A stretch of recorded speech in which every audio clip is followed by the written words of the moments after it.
السلام عليكم ورحمة الله وبركاته. الحمد لله رب العالمين، والعاقبة للمتقين ولا عدوان إلا على الظالمين.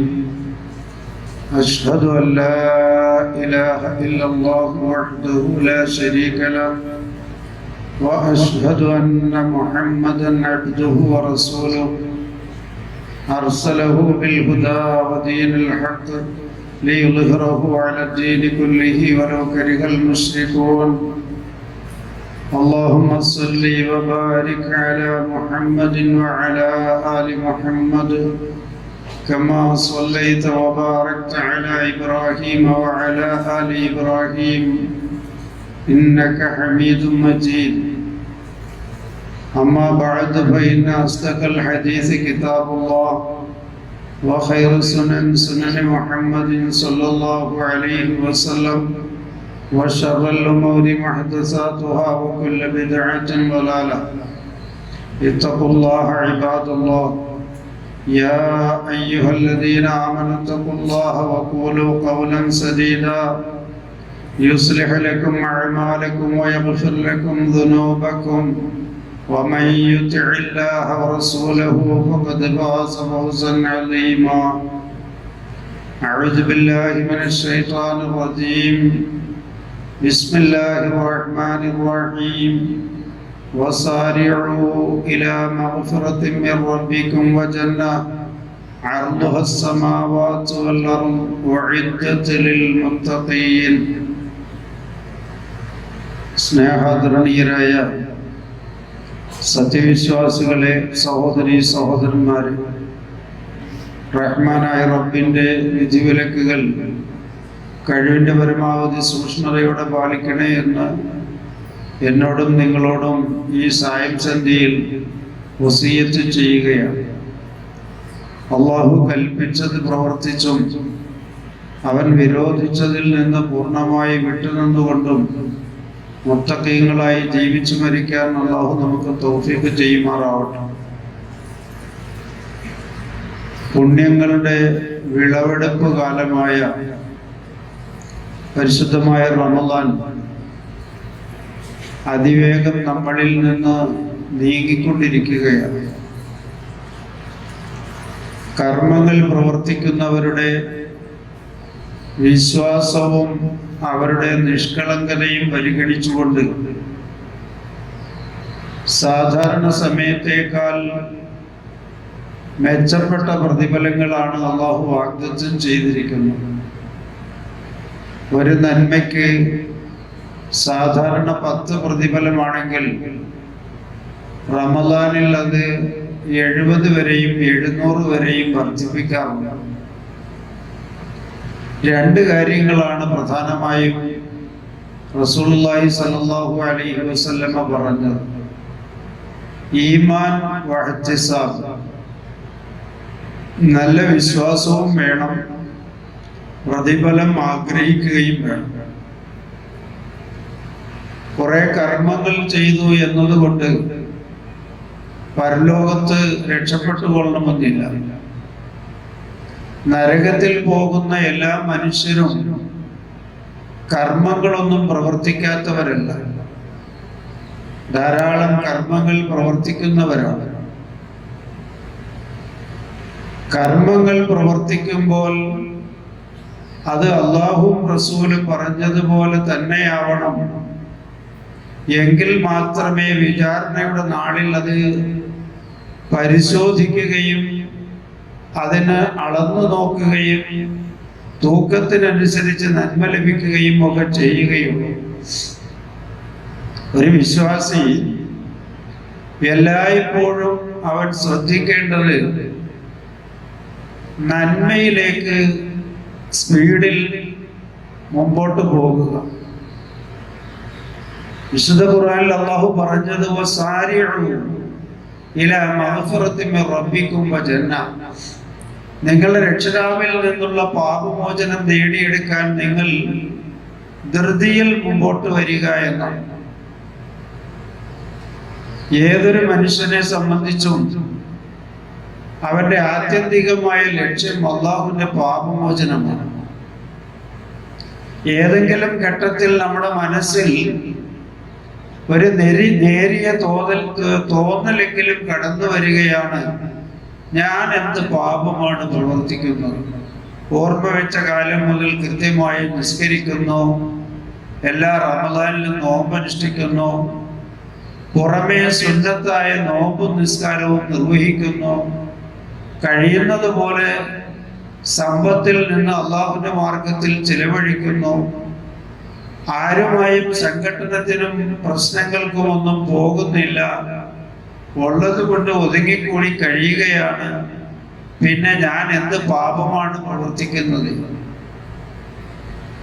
അങ്ങനെ ഒരു തോന്നൽ നമ്മുടെ മനസ്സിൽ വന്നാൽ ഈ പുണ്യങ്ങളുടെ പൂക്കാലമായ റമദാനിൽ നമ്മുടെ അമലുകൾ നമ്മൾ അറിയാതെ നഷ്ടപ്പെട്ടുകൊണ്ടേയിരിക്കും. ഒരാൾ നരകത്തിൽ പ്രവേശിക്കുന്നതിന് ഗുരുതരമായ കുറ്റകൃത്യങ്ങളൊന്നും ചെയ്തു കൊള്ളണമെന്നില്ല. ഉദാഹരണത്തിന്, വേറൊരാൾക്ക് അല്ലാഹു തആല എന്തെങ്കിലും ഐശ്വര്യം നൽകിയിട്ടുണ്ടെങ്കിൽ അതോർത്ത് മറ്റൊരാൾ അസൂയപ്പെടുകയാണ്. വാസ്തവത്തിൽ ഇവിടെ രണ്ടാളുകൾക്കും തമ്മിൽ ആ സംഗതി അറിയില്ല. ഒരാളിൽ നിന്ന് മറ്റൊരാളെ സംബന്ധിച്ച് അസൂയപ്പെടുന്നു. ആർക്കും പരസ്പര ദോഷമൊന്നുമില്ല. പക്ഷെ അസൂയപ്പെടുന്ന ആൾ ആരാണോ അവന്റെ നന്മകൾ ഓരോന്നായി ഇങ്ങനെ ഈ ഹസദ് എന്ന് പറയുന്ന രോഗം കാർന്നു നിന്നുകൊണ്ടിരിക്കുന്നു. പർവ്വത സമാനമായ കർമ്മങ്ങൾ ചെയ്തു കൂട്ടിയാലും നിമിഷ നേരം കൊണ്ട് ഈ ഹസദ് അഥവാ അസൂയ അഗ്നി വിറകിനെ തിന്നു തീർക്കും പോലെ ആ നന്മകളെ എല്ലാം ഈ ഹസദ് തിന്നു തീർക്കും. അൽ ഹസദ് യഅ്കുലുൽ ഹസനാത്ത് കമാ തഅ്കുലു നാറുൽ ഹതബ എന്നാണ് റസൂലുള്ളാഹി സ്വല്ലല്ലാഹു അലൈഹി വസല്ലം പഠിപ്പിച്ചത്. അഗ്നി വിറകിനെ തിന്നു തീർക്കും പോലെ അസൂയ നന്മകളെ തിന്നു തീർക്കും എന്നാണ്. വാസ്തവത്തിൽ ഇത് ആർക്കും ദോഷമില്ലാത്ത ഒരു അസൂയക്കാരന്റെ മനസ്സിൽ മാത്രം ഒതുങ്ങി നിൽക്കുന്ന ഒരു തിന്മയാണ്. ഇതിന്റെ പ്രതിഫലനം പുറമേ ഒന്നും കാണാനില്ല. നോക്കുമ്പോൾ വ്യക്തിപരമായി ആർക്കും ഒരു ദോഷവുമില്ല. എന്നിരുന്നിട്ട് കൂടി നിങ്ങളുടെ നന്മകളെ എല്ലാം അത് നശിപ്പിച്ചു കളയും എന്നാണ്. പിന്നെ തെറ്റായ സംസാരം, തെറ്റായ നോട്ടം, ആസ്വാദനം, ഇതെല്ലാം തന്നെ അള്ളാഹുവിന്റെ പ്രവാചകൻ പറഞ്ഞു, നിങ്ങളുടെ നാവിനെ സൂക്ഷിക്കാം എന്ന് നിങ്ങൾ എനിക്ക് എഗ്രിമെന്റ് തരികയാണെങ്കിൽ നിങ്ങൾക്ക് സ്വർഗം നൽകാം എന്ന് ഞാൻ ശുപാർശ ചെയ്യാം. ഈ നാവ് എന്ന് പറയുന്നത് വലിയ അപകടകാരിയായ ഒരവയവമാണ്. നാവിന്റെ കൂട്ടത്തിൽ ഗുഹ്യാവയവങ്ങളെയും ചേർത്താണ് പറഞ്ഞത്. പക്ഷെ നമ്മള് എത്ര സൂക്ഷ്മത പാലിച്ചാലും നമ്മുടെ നാവ് നമ്മുടെ അമലുകളെ ഒരുപാട് ബാത്തിലാക്കി കളയുന്നു, പാഴാക്കി കളയുന്നു.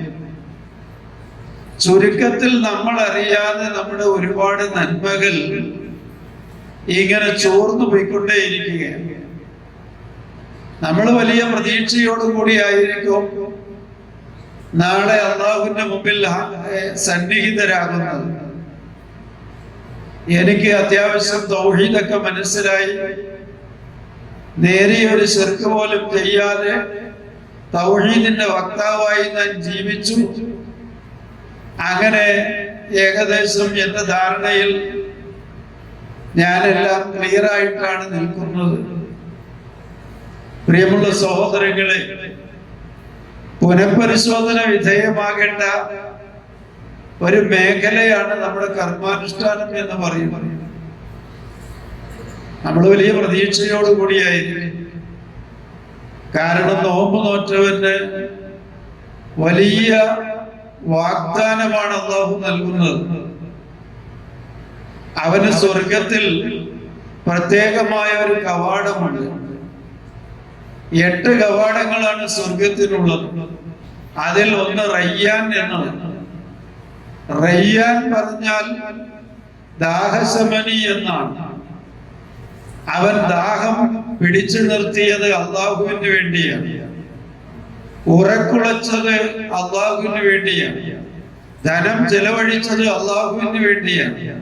അപ്പൊ ഇതിനെല്ലാം പ്രത്യുപകാരമായി അള്ളാഹു സുബ്ഹാനഹു വ തആല റയ്യാൻ എന്ന വാതിൽ തുറക്കപ്പെടുകയും മലക്കുകൾ അവനെ അതിലൂടെ ആനയിച്ചാണ് സ്വർഗത്തിലേക്ക് കൊണ്ടുവരികയും ചെയ്യും. എല്ലാ കവാടങ്ങളിൽ നിന്നും ഒരൊറ്റ ശബ്ദം മാത്രമാണ് മുഴങ്ങി കേൾക്കുന്നത്, സലാമൻ ഖൗലൻ മിർ റബ്ബിർ റഹീം. പരമകാരുണ്യകനിൽ നിന്നുള്ള സമാധാനം വർഷിക്കട്ടെ, സമാധാനത്തോടു കൂടി നിങ്ങൾ കടന്നു വരൂ എന്ന സ്വാഗതമാണ് സ്വർഗത്തിന്റെ എല്ലാ കവാടങ്ങളിൽ നിന്നും സത്യവിശ്വാസികളായ ആളുകൾ കേട്ടുകൊണ്ടിരിക്കുന്നത്. പ്രിയമുള്ളവരെ, നമുക്ക് അള്ളാഹുവിന്റെ സ്വർഗം നേടിയെടുക്കണം. ആ സ്വർഗത്തിന് നാം അവകാശികളാകണമെങ്കിൽ നമ്മുടെ വിശ്വാസത്തിലും നമ്മുടെ സ്വഭാവത്തിലും ഒരുപാട് മാറ്റങ്ങൾ ഉണ്ടാകണം.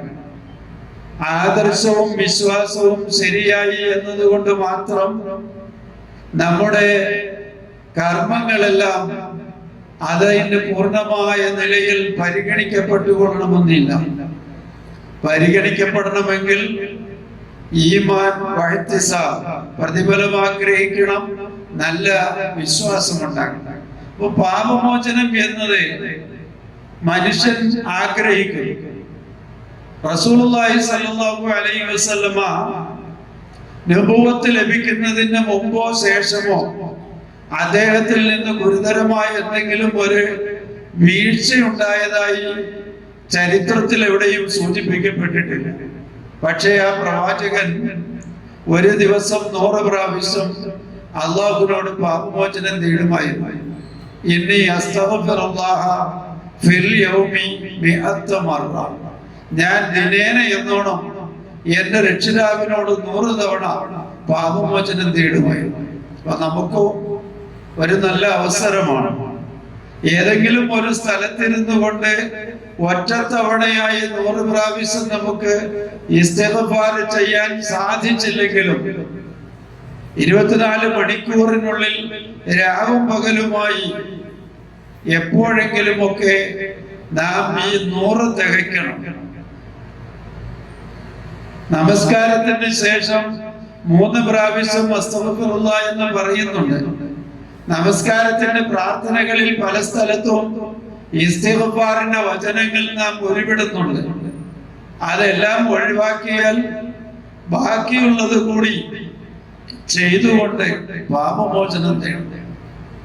ആയിഷ റളിയല്ലാഹു അൻഹ ഒരിക്കൽ നബി സല്ലല്ലാഹു അലൈഹി വസല്ലമയോട് അദ്ദേഹത്തിന്റെ ആയിഷ റളിയല്ലാഹു അൻഹയുടെ ഒരു പരിചയക്കാരൻ, ഒരു ബന്ധു അദ്ദേഹത്തെ കുറിച്ച് ചോദിക്കപ്പെട്ടു. അയാൾ അറിയപ്പെടുന്ന ഒരു ദാനധർമ്മിയാണ്. ജനങ്ങൾക്ക് ധാരാളം ഭക്ഷണം ഉണ്ടാക്കി കഴിക്കാൻ കൊടുക്കുന്നയാളാണ്. വളരെ ഉദാര മനസ്കനാണ്. ഒരുപാട് സംഭാവനകൾ നൽകും. പക്ഷെ അയാൾ മുസ്ലിം അല്ല. നമുക്കറിയാം, മുസ്ലിങ്ങളല്ലാത്ത ഒരുപാട് ആളുകൾ ഒരുപാട് നന്മകൾ പ്രവർത്തിക്കുന്ന ആളുകളുണ്ട്. ആതുര ശുശ്രൂഷയും സാമൂഹിക സേവനവും ഒക്കെ മുഖമുദ്രയാക്കിയ ഒരുപാട് അവിശ്വാസികളായ ആളുകളുണ്ട്. ആയിഷ റളിയല്ലാഹു അൻഹ ചോദിച്ചത് അപ്രകാരമുള്ള ഒരു ചോദ്യമായിരുന്നു. അപ്പൊ റസൂൽ സല്ലല്ലാഹു അലൈഹി വസല്ലം മറുപടി പറഞ്ഞത്, അദ്ദേഹം ജീവിതത്തിൽ ഒരിക്കലും റബ്ബി ഗ്ഫിർ ലി ഖതീഅതി യൗമദ്ദീൻ, എന്റെ രക്ഷിതാവേ ഉയർന്നെഴുന്നേൽപ്പിന്റെ നാളിൽ എന്റെ പാപങ്ങളെല്ലാം നീ പുറത്തു മാപ്പാക്കി തരണേ എന്ന് അയാൾ ഒരിക്കൽ പോലും അള്ളാഹുവിനോട് ആവശ്യപ്പെട്ടിട്ടില്ല. പിന്നെ എങ്ങനെയാണ് അള്ളാഹു അയാൾക്ക് പുറത്തു കൊടുക്കുന്നത്? ഇവിടെ പാപമോചനം ആവശ്യപ്പെടുക എന്നുള്ളത് ഒരു പ്രധാനപ്പെട്ട കാര്യമാണ്. പാപത്തിന് ചെറിയൊരു കറയെങ്കിലും ഉണ്ടെങ്കിൽ സ്വർഗം നഷ്ടപ്പെടാൻ അത് ഇടയാക്കും. ഇല്ലെങ്കിൽ താൽക്കാലികമായിട്ടെങ്കിലും അവൻ നരകത്തിൽ പ്രവേശിക്കേണ്ടി വരും. നമുക്ക് സ്വർഗം എന്ന് പറയുമ്പോൾ നമ്മുടെ മനസ്സിൽ അമിതമായ ആകാംക്ഷയൊന്നുമില്ല.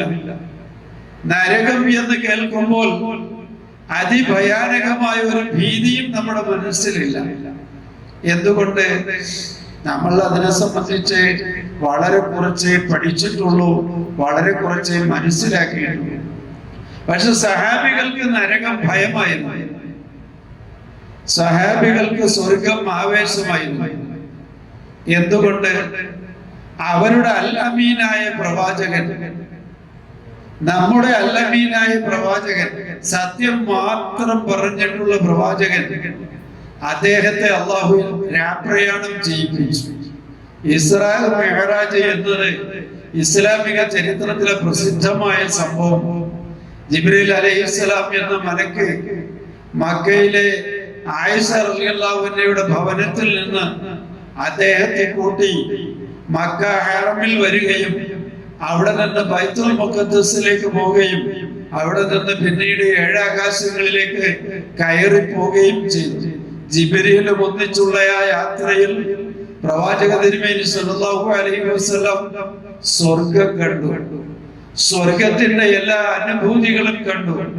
അതുകൊണ്ടാണ് കാലിൽ നീര് കെട്ടുവോളം ആരും പ്രേരിപ്പിച്ചിട്ടല്ല, ആരും നിർബന്ധിച്ചിട്ടല്ല, ആത്മാർത്ഥതയോടെ സ്വന്തം ഇഷ്ടപ്രകാരം കാലിൽ നീര് കെട്ടുവോളം നിന്ന് നിസ്കരിച്ചത് ഒരു നന്ദിയുള്ള അടിമയ്ക്ക് അള്ളാഹു വാഗ്ദത്തം ചെയ്ത സ്വർഗം തനിക്ക് നേടിയെടുക്കണം എന്ന അടങ്ങാത്ത ആഗ്രഹമാണ്.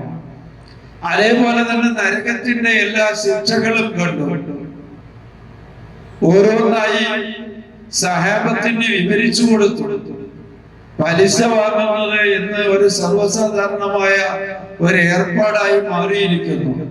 അതിലെ ജാതിയോ മതമോ ഒന്നും തന്നെ ബാധകമല്ല. എല്ലാവരും പലിശ സ്ഥാപനങ്ങളുമായി ഒരു നിലക്കല്ലെങ്കിൽ മറ്റൊരു നിലക്ക് ബന്ധപ്പെടുന്ന ആളുകളാണ്. ലോണായിട്ടോ അതേപോലെ തന്നെ മറ്റ് നിക്ഷേപങ്ങളുടെ പേരിലുമെല്ലാം പലിശ വിഹിതം പറ്റുന്ന ആളുകളാണ്. പലിശക്കാർക്ക് നരകത്തിൽ കൊടുക്കുന്ന ശിക്ഷ നബി സല്ലല്ലാഹു അലൈഹി വസല്ലം പറഞ്ഞത് ഒഴുകുന്ന ഒരു സമുദ്രം, അത് നിറയെ രക്തമാണ്. അതിൽ പലിശ തിന്ന് ജീവിച്ച ആളുകൾ, പലിശയുടെ അംശം പറ്റിയിട്ടുള്ള ആളുകൾ, അവർ ആ സമുദ്രത്തിലാണ് വസിക്കുന്നത്. അവർ രക്ഷപ്പെടാൻ വേണ്ടി കരയിലേക്ക് കിതച്ച് നീന്തുകയാണ്. കരയടിക്കാനാകുമ്പോൾ അവിടെ ചുമതലപ്പെടുത്തപ്പെട്ട മലക്കുകൾ അവിടെ നിൽക്കുന്നുണ്ട്. ആ മലക്കുകൾ അവരുടെ നേർക്ക് കല്ലെറിയുകയാണ്. അവരുടെ മുഖത്തും വായയിലും കണ്ണിലും നെറ്റിയിലും ആസകലം ഈ കല്ല് അതിശക്തമായി വന്ന് പതിക്കുകയാണ്.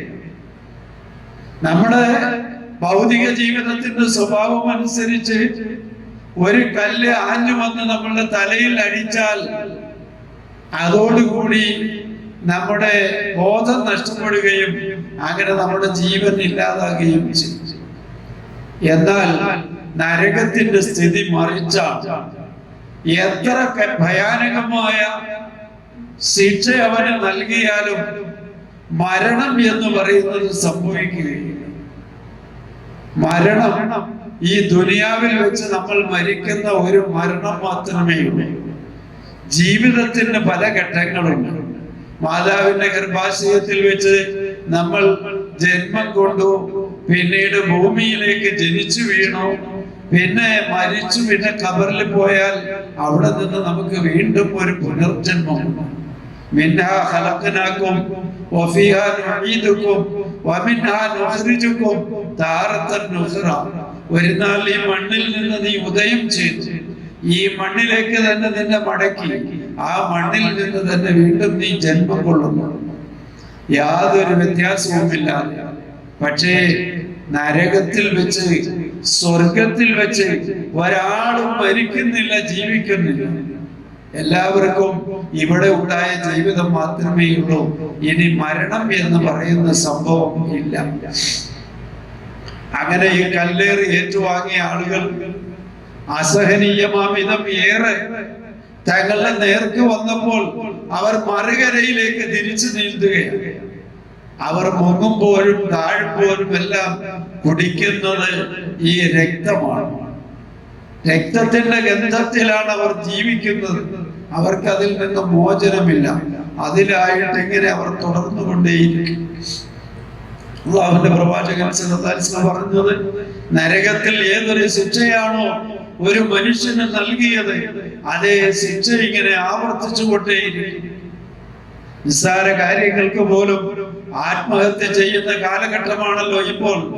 അള്ളാഹു തന്ന ആത്മാവിനെ ആഹുതി ചെയ്യുക എന്ന് പറയുന്നത്, ഹത്യ ചെയ്യുക എന്നുള്ളത് ഒരു വിശ്വാസിക്ക് യോജിച്ച കാര്യമല്ല. എന്തെല്ലാം ദുരിതങ്ങളും ദുഃഖങ്ങളും അവന്റെ ജീവിതത്തിൽ കടന്നു വന്നാലും ക്ഷമയോടെ സംയമനത്തോടെ അതിനെ എല്ലാം നേരിടുക എന്നുള്ളത് ഒരു വിശ്വാസിയുടെ കടമയാണ്, അവന്റെ ബാധ്യതയാണ്. അല്ലാതെ മരിപ്പിക്കണേ എന്ന് പ്രാർത്ഥിക്കാൻ പോലും പാടില്ല, ജീവൻ നശിപ്പിക്കാനും പാടില്ല. മരണം അതിന്റെ സമയമാകുമ്പോൾ അതങ്ങ് ആസന്നമായി കൊള്ളും.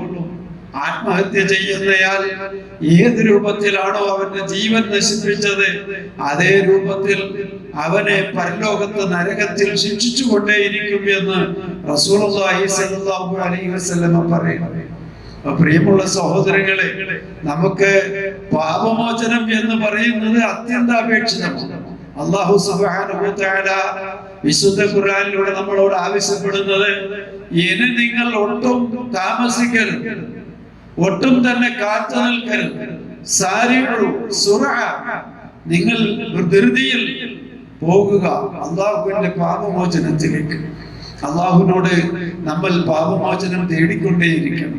അതിന്റെ ഏറ്റവും ലളിതമായ ഭാഷ അസ്തഗ്ഫിറുല്ലാഹ് എന്നാണ്. സയ്യിദുൽ ഇസ്തിഗ്ഫാർ എന്ന് പറഞ്ഞ് പാപമോചനത്തിന്റെ നേതാവ് എന്ന് പറഞ്ഞ് ഒരു പ്രാർത്ഥന റസൂൽ സല്ലല്ലാഹു അലൈഹി വസല്ലം പഠിപ്പിച്ചിട്ടുണ്ട്. അത് നമ്മളൊക്കെ പഠിക്കണം. പ്രാർത്ഥനകൾ നിത്യജീവിതത്തിൽ എന്ന് പറഞ്ഞ് ഒരു ചെറിയ പുസ്തകമുണ്ട് നമ്മുടെ പള്ളികളിൽ, നമ്മുടെ ലൈബ്രറികളിൽ. അത് നിങ്ങൾ എടുത്തുകൊണ്ട് സയ്യിദുൽ ഇസ്തിഗ്ഫാർ പഠിക്കണം. اللهم أنت ربي لا إله إلا أنت خلقتني وأنا عبدك وأنا على عهدك ووعدك ما استطعت وأعوذ بك من شر ما صنعت وأبوء لك بنعمتك علي وأبوء بذنبي فاغفر لي فإنه لا يغفر الذنوب إلا أنت. ഇതാണ് സയ്യിദുൽ ഇസ്തിഗ്ഫാറിന്റെ പ്രാർത്ഥനയുടെ വാക്കുകൾ. ഈ പ്രാർത്ഥന കൊണ്ട് ഒരു വിശ്വാസിക്കുണ്ടാകുന്ന ഏറ്റവും വലിയ നേട്ടം, പകലിൽ സൂര്യൻ ഉദിച്ചത് മുതൽ അസ്തമിക്കുന്നതിനിടയിൽ എപ്പോഴെങ്കിലും ഈ ഒരു സയ്യിദുൽ ഇസ്തിഗ്ഫാർ നിർവഹിച്ചാൽ, ആ പകലിൽ അവന് മരണം സംഭവിക്കുകയാണെങ്കിൽ അവന്റെ പാപങ്ങളെല്ലാം തന്നെ അല്ലാഹു പുറത്തു കൊടുക്കുകയും അവന് സ്വർഗത്തിന്റെ അവകാശിയാക്കി തീർക്കുകയും ചെയ്യും. അതേപോലെ തന്നെ രാത്രിയിൽ കിടന്നുറങ്ങാൻ നേരത്ത് അവന്റെ അവസാനത്തെ വാക്ക് സയ്യിദുൽ ഇസ്തിഗ്ഫാർ ആയിരുന്നാൽ, നിസ്കരിക്കാൻ വേണ്ടി ഒന്നുകൊടുക്കുന്നത് പോലെ ഒന്നുണ്ടാക്കി കിടക്കയിൽ വന്ന് സുബ്ഹാനല്ലാഹ് അൽഹംദുലില്ലാഹ് അല്ലാഹു അക്ബർ എന്ന് 33 പ്രാവശ്യം പറഞ്ഞ് ഇഖ്ലാസും മുഅവ്വദതൈനിയും ഓതി, അത് കയ്യിൽ ഊതി മുഖത്ത് തടവി, ആദ്യം ഊതുകയും പിന്നെ ഓതുകയും പിന്നെ തടവുകയും ചെയ്ത് ഖുൽ യാ അയ്യുഹൽ കാഫിറൂൻ എന്ന സൂറത്തും ഓതി, ആയത്തുൽ കുർസിയും സൂറ ബഖറയിലെ ഏറ്റവും അവസാനത്തെ 2 ആയത്തുകളും അഥവാ ആമന റസൂൽ മുതൽ ഇങ്ങോട്ട് അതും ഓതി, വലത് കൈയുടെ കൈവെള്ളയിൽ കവിൾ വെച്ചുകൊണ്ട് വലത് ഭാഗത്തേക്ക് സയ്യിദുൽ ഇസ്തിഗ്ഫാർ പ്രാർത്ഥിച്ചതിന് ശേഷം ഒരുവൻ ചരിഞ്ഞു കിടന്നുകൊണ്ട് ഉറക്കം ആരംഭിക്കുന്നു. ആ ഉറക്കത്തിൽ അല്ലാഹു സുബ്ഹാനഹു വ തആല നമ്മുടെ ആത്മാവിനെ ചെറിയ ഒരു മരണമാകുന്ന ഉറക്കത്തിൽ വെച്ച് പിടിച്ചെടുത്താൽ പിന്നീട് ജീവിതത്തിലേക്ക് അതിനെ വിട്ടയക്കുന്നില്ലെങ്കിൽ ആ ഉറക്കത്തിൽ അവന്റെ രാത്രിയിലെ എല്ലാ പാപങ്ങളും അല്ലാഹു പുറത്തു കൊടുക്കുന്നതാണ്. അവൻ ക്ലീൻ ആയിട്ടാണ് നാളെ മഹ്ശറയിൽ ഹാജരാക്കപ്പെടുന്നത്. അതുവരെ ചെയ്ത മുഴുവൻ പാപങ്ങളും അല്ലാഹു തആല മായ്ച്ചു കളയും എന്ന് ഖുർആനിൽ നമുക്ക് കാണാം. യുകഫിറു അൻഹും സയ്യിആതിഹിം, അവരുടെ പാപങ്ങൾ നാം മായ്ച്ചു കളയും. ഇത് മായ്ച്ചു കളഞ്ഞില്ലെങ്കിലുള്ള കുഴപ്പം എന്താണെന്നറിയുമോ? ഞാൻ എൻ്റെ യുവാവായിരുന്ന കാലത്ത് എന്റെ പ്രായത്തിന്റെ ചാബല്യം കാരണമായി ഞാൻ ചിലപ്പോൾ എന്തെങ്കിലുമൊക്കെ പുറത്തു തുറന്നു പറയാൻ പറ്റാത്ത ഗൗരവതരമായ കുറ്റങ്ങളെല്ലാം മ്ലേച്ഛമായ പല കുറ്റങ്ങളും ചെയ്തിട്ടുണ്ടാകാം. മുസ്ലിങ്ങളെ സംബന്ധിച്ചിടത്തോളം ആരുടെ മുമ്പിലും പോയി കുമ്പസരിച്ച് ഏറ്റുപറഞ്ഞ് ഒന്നും പശ്ചാത്താപം നേടേണ്ട ആവശ്യമില്ല. എല്ലാം അറിയുന്ന, എല്ലാം കേൾക്കുന്ന, എല്ലാം ലൈവായി കാണുന്ന റബ്ബ് സുബ്ഹാനഹു വ തആലയുടെ അടുക്കൽ മാത്രം അവന്റെ പാപം അവൻ ഏറ്റുപറഞ്ഞാൽ മതി. വ്യക്തികളെ ബാധിക്കുന്ന എന്തെങ്കിലും കുറ്റമാണ് നമ്മൾ ചെയ്തതെങ്കിൽ മാത്രമേ അവരോട് നമ്മൾ മാപ്പാക്കാൻ വേണ്ടി ആവശ്യപ്പെടേണ്ടതുള്ളൂ. എന്നിട്ട് അവരെ കൊണ്ട് അല്ലാഹുവിനോട് നമുക്ക് വേണ്ടി പ്രാർത്ഥിപ്പിക്കുകയും വേണം. അങ്ങനെ ചെയ്താൽ രാത്രിയിലെ എല്ലാ പാപങ്ങളും അല്ലാഹു പൊറുക്കും. അവന്റെ മുൻകഴിഞ്ഞ പാപങ്ങളെല്ലാം മായ്ച്ചു കളയും. സത്യവിശ്വാസികൾക്ക് വേണ്ടി നമ്മുടെ കഴിഞ്ഞുപോയ തലമുറ, അത് തൊട്ട് മുമ്പുള്ള ആളുകൾ മുതൽ ആദം അലൈഹിസ്സലാം വരെ എത്തുന്ന ഒരു നീണ്ട നിര തന്നെയുണ്ട് നമ്മുടെ മുമ്പിൽ. അതിൽ വിശ്വാസികളായി കഴിഞ്ഞുപോയ ആളുകളും ഉണ്ട്. അവർക്ക് വേണ്ടി അവരുടെ കാലശേഷം നാം നിർവഹിക്കേണ്ട ഒരു ബാധ്യതയുണ്ട്. എന്താണ്? അവർക്ക് വേണ്ടി ഭക്ഷണം വെച്ച് വിളമ്പലാണോ? അവർക്ക് വേണ്ടി സ്മാരകങ്ങൾ പണിയലാണോ? ഒന്നുമല്ല. അവർക്ക് വേണ്ടി പാപമോചനത്തിനായി അല്ലാഹുവിനോട് പ്രാർത്ഥിക്കുക എന്ന് വിശുദ്ധ ഖുർആനിൽ പഠിപ്പിച്ചു തരുന്നുണ്ട്. മിക്കവാറും വെള്ളിയാഴ്ച ജുമാ ഖുതുബകളിൽ നമ്മുടെ മിമ്പറുകളിൽ നിന്ന് നാം അത് കേൾക്കുന്നതാണ്. റബ്ബന ഗ്ഫിർ ലനാ വലി ഇഖ്വാനിന അല്ലദീന സബഖൂനാ ബിൽ ഈമാൻ വലാ തജ്അൽ ഫീ ഖുലൂബിനാ ഗില്ലൻ ലില്ലദീന ആമനൂ റബ്ബനാ ഇന്നക റഊഫുർ റഹീം. ഈ പ്രാർത്ഥന നമ്മൾ കാണാതെ പഠിച്ച് ഉരുവിടേണ്ടതാണ്. റബ്ബന ഗ്ഫിർ ലനാ, രക്ഷിതാവേ നീ ഞങ്ങൾക്ക് മാപ്പാക്കി തരണേ, പുറത്തു തരണേ. വലി ഇഖ്വാനിന അല്ലദീന സബഖൂനാ, സത്യവിശ്വാസികളായി ഞങ്ങൾക്ക് മുമ്പ് കഴിഞ്ഞുപോയ മുഴുവൻ സഹോദരങ്ങൾക്കും നീ പുറത്തു കൊടുക്കണം. ഈ ഒരു പ്രയോഗത്തിലൂടെ നാം എവിടെ വരെ എത്തിച്ചേർന്നു എന്ന് ചോദിച്ചാൽ ആദം അലൈഹിസ്സലാം എന്ന് പറയുന്ന മനുഷ്യവംശത്തിന്റെ പിതാവിന്റെ അടുക്കൽ വരെയും നമ്മൾ എത്തിച്ചേർന്നു. അവർക്കെല്ലാവർക്കും വേണ്ടി നമുക്ക് അഭ്യർത്ഥിക്കാനുള്ളത്, നമുക്ക് അല്ലാഹുവിനോട് അപേക്ഷിക്കാനുള്ളത് പാപമോചനമാണ്. ആ പാപമോചനം തേടുമ്പോൾ ഈ സയ്യിദുൽ ഇസ്തിഗ്ഫാർ നമ്മൾ വളരെ ഗൗരവമായി തന്നെ പഠിച്ച് അത് ജീവിതത്തിൽ പകർത്താൻ വളരെയേറെ ശ്രദ്ധിക്കേണ്ടതുണ്ട്. അങ്ങനെ അള്ളാഹുവിന്റെ പാപമോചനം കിട്ടിയാൽ അവൻ അതുവരെയുള്ള എല്ലാ പാപങ്ങളും മായ്ച്ചു കളയുന്നില്ല. അങ്ങനെ വിചാരണക്ക് വരുമ്പോൾ നമ്മുടെ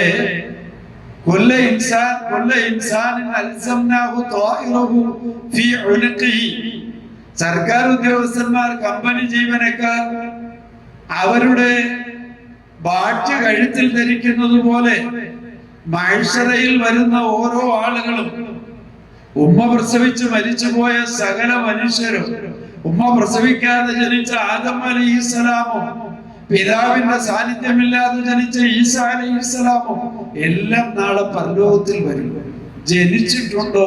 ഒരു മരണം സുനിശ്ചിതമാണ്.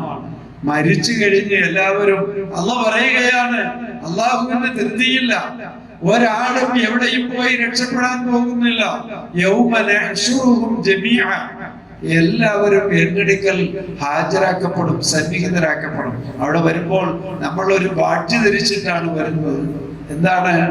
കുല്ല ഇൻസാനിൻ അൽസംനാഹു ത്വാഇറഹു ഫീ ഉനുഖിഹി വനുഖ്രിജു ലഹു യൗമൽ ഖിയാമത്തി കിതാബൻ യൽഖാഹു മൻസൂറ. അവരുടെ കഴുത്തിൽ ബന്ധിപ്പിച്ചിരിക്കുന്ന ഈ റെക്കോർഡിൽ അവന്റെ ചെയ്തു കൂട്ടിയ മുഴുവൻ നന്മതിന്മകളുടെയും കാര്യങ്ങൾ അതിൽ അടങ്ങിയിട്ടുണ്ട്.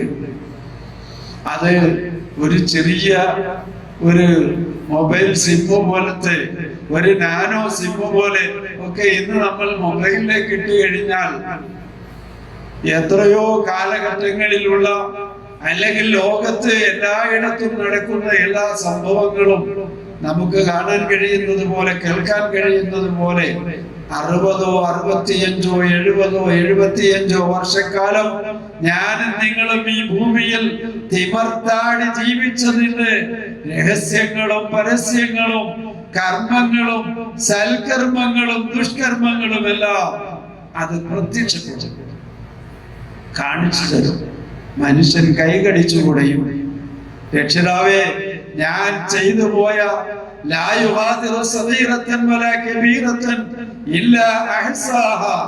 ഞാൻ എന്റെ ജീവിതകാലത്ത് ചെയ്തു പോയ ചെറുതും വലുതുമായ എല്ലാ കാര്യങ്ങളും ഇതിൽ രേഖപ്പെടുത്തപ്പെട്ടിട്ടുണ്ടല്ലോ. അത്ഭുതപ്പെട്ടുകൊണ്ട് അവൻ വിരല് കടിക്കുകയും മുൻകൈ കടിക്കുകയും മുഴങ്കൈയിലേക്ക് കയറ്റി കടിക്കുകയും ചെയ്യും എന്ന് പ്രവാചക തിരുമേനി സല്ലല്ലാഹു അലൈഹി വസല്ലമ പറയുന്നു. പ്രിയമുള്ള സഹോദരങ്ങളെ, നമുക്ക് പാപമോചനം എന്നുള്ളത് വളരെ അത്യാവശ്യമാണ്. നന്മയുടെ ത്രാസ് തൂങ്ങണം എന്നുള്ളത് വളരെ അത്യാവശ്യമാണ്. നന്മയുടെ ത്രാസ് അത് ഏറ്റവും കനമുള്ളതായി മാറും. അതിനെന്താ നമ്മൾ ചെയ്യേണ്ടത്?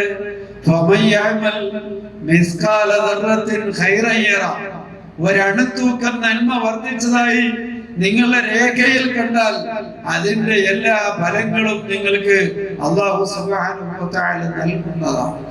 അപ്പൊ നമ്മുടെ ത്രാസിൽ കനത്തൂങ്ങുന്ന നന്മകളുമായിട്ടാണ് നമുക്ക് അല്ലാഹുവിന്റെ അടുക്കലേക്ക് പോകേണ്ടത്.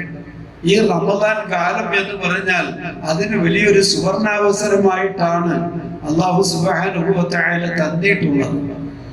ഇപ്പോൾ എന്തൊക്കെ കർമ്മങ്ങളാണ് പകലിൽ നമ്മൾ നോമ്പനുഷ്ഠിക്കുന്നത്.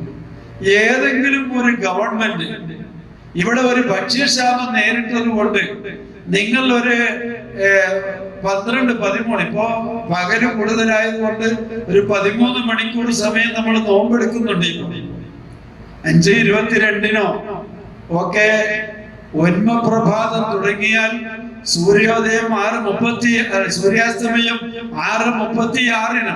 ഏതാണ്ട് 13 മണിക്കൂർ സമയം നമ്മൾ നിരാഹാരത്തിലാണ്. സാധാരണ നമ്മുടെ വഴിയോരങ്ങളിലും ഗവൺമെന്റ് സ്ഥാപനങ്ങളുടെ മുമ്പിലുമെല്ലാം നിരാഹാരം നമ്മൾ കാണാറുണ്ട്. അതൊക്കെ സാങ്കല്പിക നിരാഹാരങ്ങളാണ്. അവര് രാത്രിയുടെ മറവിൽ ഭക്ഷണങ്ങൾ കഴിക്കുന്നു. അതേപോലെ തന്നെ തുടർച്ചയായി ഒരാൾ കുറച്ചു സമയം നിരാഹാരം ഇരിക്കുകയും പിന്നീട് റിലേ നിരാഹാരമാകുമ്പോൾ വേറെ ആളുകൾ ഏറ്റെടുക്കുകയും ചെയ്തുകൊണ്ട് മാറി മാറിയാണ്. ഇതങ്ങനെയല്ല. കഠിന വ്രതമാണ് മുസ്ലിങ്ങൾ അനുഷ്ഠിക്കുന്നത്. ഈ ഇന്ന് അറിയപ്പെട്ട ഭൂമുഖത്ത് ജീവിക്കുന്ന ഒരുപാട് സമൂഹങ്ങൾ നോമ്പനുഷ്ഠിക്കുന്നുണ്ട്. 50 നോയമ്പ് അനുഷ്ഠിക്കുന്നവരുണ്ട്, സോമവാര വ്രതമുള്ളവരുണ്ട്, ശനിവ്രതം അനുഷ്ഠിക്കുന്നവരുണ്ട്, മണ്ഡലകാല വ്രതം അനുഷ്ഠിക്കുന്നവരുണ്ട്. എല്ലാ ജാതി മത വിഭാഗങ്ങളിലും നോമ്പുണ്ട്. പക്ഷേ മുസ്ലിങ്ങൾ അനുഷ്ഠിക്കുന്നത് പോലെ ഇങ്ങനെ ഒരു കഠിന വ്രതം ഇത് ലോകത്ത് ഒരു മനുഷ്യരും ഒരു സമുദായവും അനുഷ്ഠിക്കുന്നില്ല. ഇനി നാം ഒന്ന് ആലോചിച്ച് നോക്കേണ്ടത്, ഈ നോമ്പ് നാം അനുഷ്ഠിച്ചിട്ട് നമ്മുടെ ശരീരം വെള്ളം ആവശ്യപ്പെടുകയാണ്, നമ്മുടെ ശരീരത്തിന് ക്ഷീണമുണ്ട്, വിശ്രമം ആവശ്യപ്പെടുകയാണ്.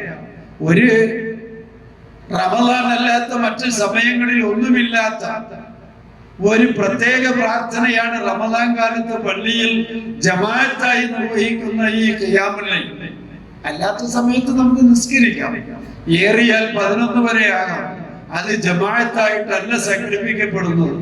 അത് നമ്മുടെ ഇഷ്ടത്തിനനുസരിച്ച് ദൈർഘ്യമുള്ളതും ചുരുങ്ങിയതുമാക്കാം. പക്ഷേ ദീർഘമായി ഖുർആൻ ഓതി ഇമാം നിൽക്കുന്ന ഇമാമിന്റെ പിന്നിൽ നിന്നുകൊണ്ട് രാത്രി കാലത്ത് നമ്മൾ നമസ്കരിക്കുന്നു. ഇതെല്ലാം നമ്മുടെ നന്മയുടെ ത്രാസുകളിലേക്ക് കൃത്യമായ പുണ്യമായി പ്രവേശിക്കുകയാണെങ്കിൽ പരലോകത്ത് ചിരിക്കുന്ന മുഖവുമായി നമുക്ക് സ്വർഗത്തിലേക്ക് പ്രവേശിക്കാം.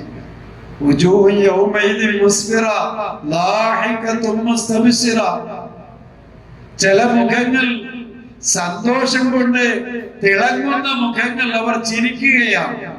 അവരുടെ രക്ഷിതാവിന്റെ അടുക്കൽ അവർക്ക് ലഭിക്കുന്ന പ്രതിഫലം ഓർത്ത് സന്തോഷത്തോടു കൂടി സ്വർഗത്തിൽ പ്രവേശിക്കാൻ വെമ്പൽ കൊണ്ട് നിൽക്കുന്ന വ്യക്തികൾ എന്ന് വിശുദ്ധ ഖുർആൻ പരിചയപ്പെടുത്തുന്നുണ്ട്.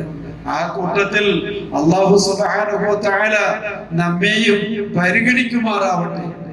അപ്പോ ധാരാളം അമലുകൾ ചെയ്യാനുള്ള അവസരമാണ്. നോമ്പനുഷ്ഠിക്കുമ്പോൾ നമ്മൾ അതോടൊപ്പം തന്നെ മറ്റുള്ളവരെ നോമ്പ് തുറപ്പിക്കുന്നതിനുള്ള പ്രവർത്തനങ്ങളിൽ ഏർപ്പെടുന്നു. അത് നോമ്പുകാരന് ലഭിക്കുന്നത് പോലെയുള്ള ഒരു പുണ്യപ്രവർത്തനമാണ്. നോമ്പ് തുറക്കുന്ന ആളുകൾ പ്രാർത്ഥിക്കണം. പക്ഷെ നമ്മൾ പലപ്പോഴും മറന്നു പോകുന്നു. ഒരു നോമ്പ് തുറ ഒരാൾ 5000-ഓ 10,000-ഓ രൂപ നിശ്ചയിച്ചു, ഒരു നോമ്പ് തുറക്ക്, സമൂഹ നോമ്പ് തുറക്കുക എന്ന് നിശ്ചയിച്ചു. അത് പള്ളിയിൽ കൊണ്ടുവന്ന് കൊടുത്തു. നോമ്പ് തുറക്കാനായി പള്ളിയിൽ എത്തുന്ന ആളുകൾ അവര് വെള്ളം കുടിക്കുന്നു, ഭക്ഷണം കഴിക്കുന്നു, പലതും കഴിക്കുന്നു. നമുക്കറിയില്ല ആരാണ് ഇതിനു വേണ്ടി ധനം ചിലവഴിച്ചത് എന്ന്. പക്ഷേ ആളെ അറിഞ്ഞാലും ഇല്ലെങ്കിലും അത് ചെയ്തവർക്ക് വേണ്ടി നമ്മൾ പ്രാർത്ഥിക്കണം. അതിനവിടെ ഇരുന്നിട്ട് കൈയൊക്കെ ഉയർത്തി വട്ടം കൂടി ഇരുന്ന് ദ്വാരിക്കുകയല്ല, നമ്മുടെ മനസ്സിന്റെ ഉള്ളിൽ നിന്ന് നിർഗളിക്കുന്ന ഒരു നേരിയ പ്രാർത്ഥന.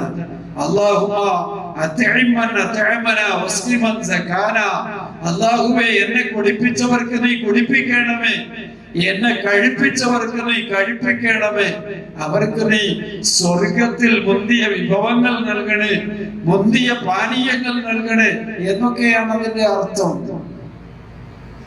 അപ്പൊ അവർക്ക് വേണ്ടി നമ്മൾ പ്രാർത്ഥിക്കുന്നു. ഈ പ്രാർത്ഥന ലഭിച്ചാൽ ദുനിയാവിൽ നമ്മുടെ വിഭവങ്ങൾക്ക് വർധനയുണ്ടാകും. സദക്ക ചെയ്യുന്നവരുടെ സദക്കകൾ ഒരിക്കലും പാഴായി പോവുകയില്ല. അതെ, കിണറ്റിൽ കെട്ടിക്കിടക്കുന്ന വെള്ളം കോരി മാറ്റുമ്പോൾ അതിന്റെ ഉറവിടങ്ങളിൽ നിന്ന് വീണ്ടും വീണ്ടും അതിശക്തമായി ഉറവ പൊട്ടിക്കൊണ്ടിരിക്കുന്നത് പോലെ ഫീസബീലില്ലാഹിൽ അല്ലാഹുവിന്റെ മാർഗത്തിൽ ധനം ചിലവഴിക്കുമ്പോൾ അതിങ്ങനെ ഊറിക്കൊണ്ടേയിരിക്കും. അവസാനം അത് പ്രവാഹമായി മാറും. ഇതെല്ലാം നന്മകളായി അല്ലാഹു സുബ്ഹാനഹു വ തആല രേഖപ്പെടുത്തുകയാണ്. ആളുകൾ പറയാനും കാണാനും പ്രശംസിക്കാനും പൊക്കി പറയാനും വേണ്ടി ആവരുത് എന്ന് മാത്രമേ ഉള്ളൂ. ഒരു കർമ്മത്തിന്റെയും പിന്നിൽ ഈ തരത്തിലുള്ള റിയാഅ എന്ന് പറയുന്ന ഒരു ദുരുദ്ദേശം ഒരിക്കലും കടന്നുകൂടാൻ പാടില്ല. അതുണ്ടായാൽ പാപമോചനവും ലഭിക്കുകയില്ല, പ്രതിഫലവും ലഭിക്കുകയില്ല, കണക്ക് പുസ്തകവും തുറക്കുകയില്ല, പരിശോധനയുമില്ല, ഒന്നുമില്ല. അല്ലാഹു സുബ്ഹാനഹു വ തആല പറയും, നീ ആര് കാണാൻ വേണ്ടിയാണോ ചെയ്തത് അവരുടെ കയ്യിൽ പോയി പ്രതിഫലം വാങ്ങിച്ചു. കേവലം നിസ്കാരം മാത്രമല്ല, നോമ്പും ഹജ്ജും സക്കാത്തും എല്ലാ സൽക്കർമ്മങ്ങളും ജനങ്ങൾ പൊക്കി പറയണം. ഞാനൊരു സൽസ്വഭാവിയാണ്, ഞാനൊരു ധർമ്മിഷ്ഠനാണ് എന്ന് ജനങ്ങൾ പറയണം എന്ന ഒരു തോന്നൽ ജീവിതത്തിന്റെ ഏതെങ്കിലും ഒരു ഘട്ടത്തിൽ നമ്മളിലേക്ക് വന്നാൽ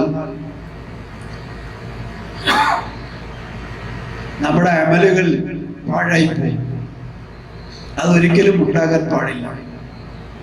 നിഷ്കളങ്കമായി അള്ളാഹുവിന്റെ പ്രതിഫലം ആഗ്രഹിച്ചുകൊണ്ട് നമ്മൾ ഓരോ കർമ്മങ്ങളും നിർവഹിക്കും.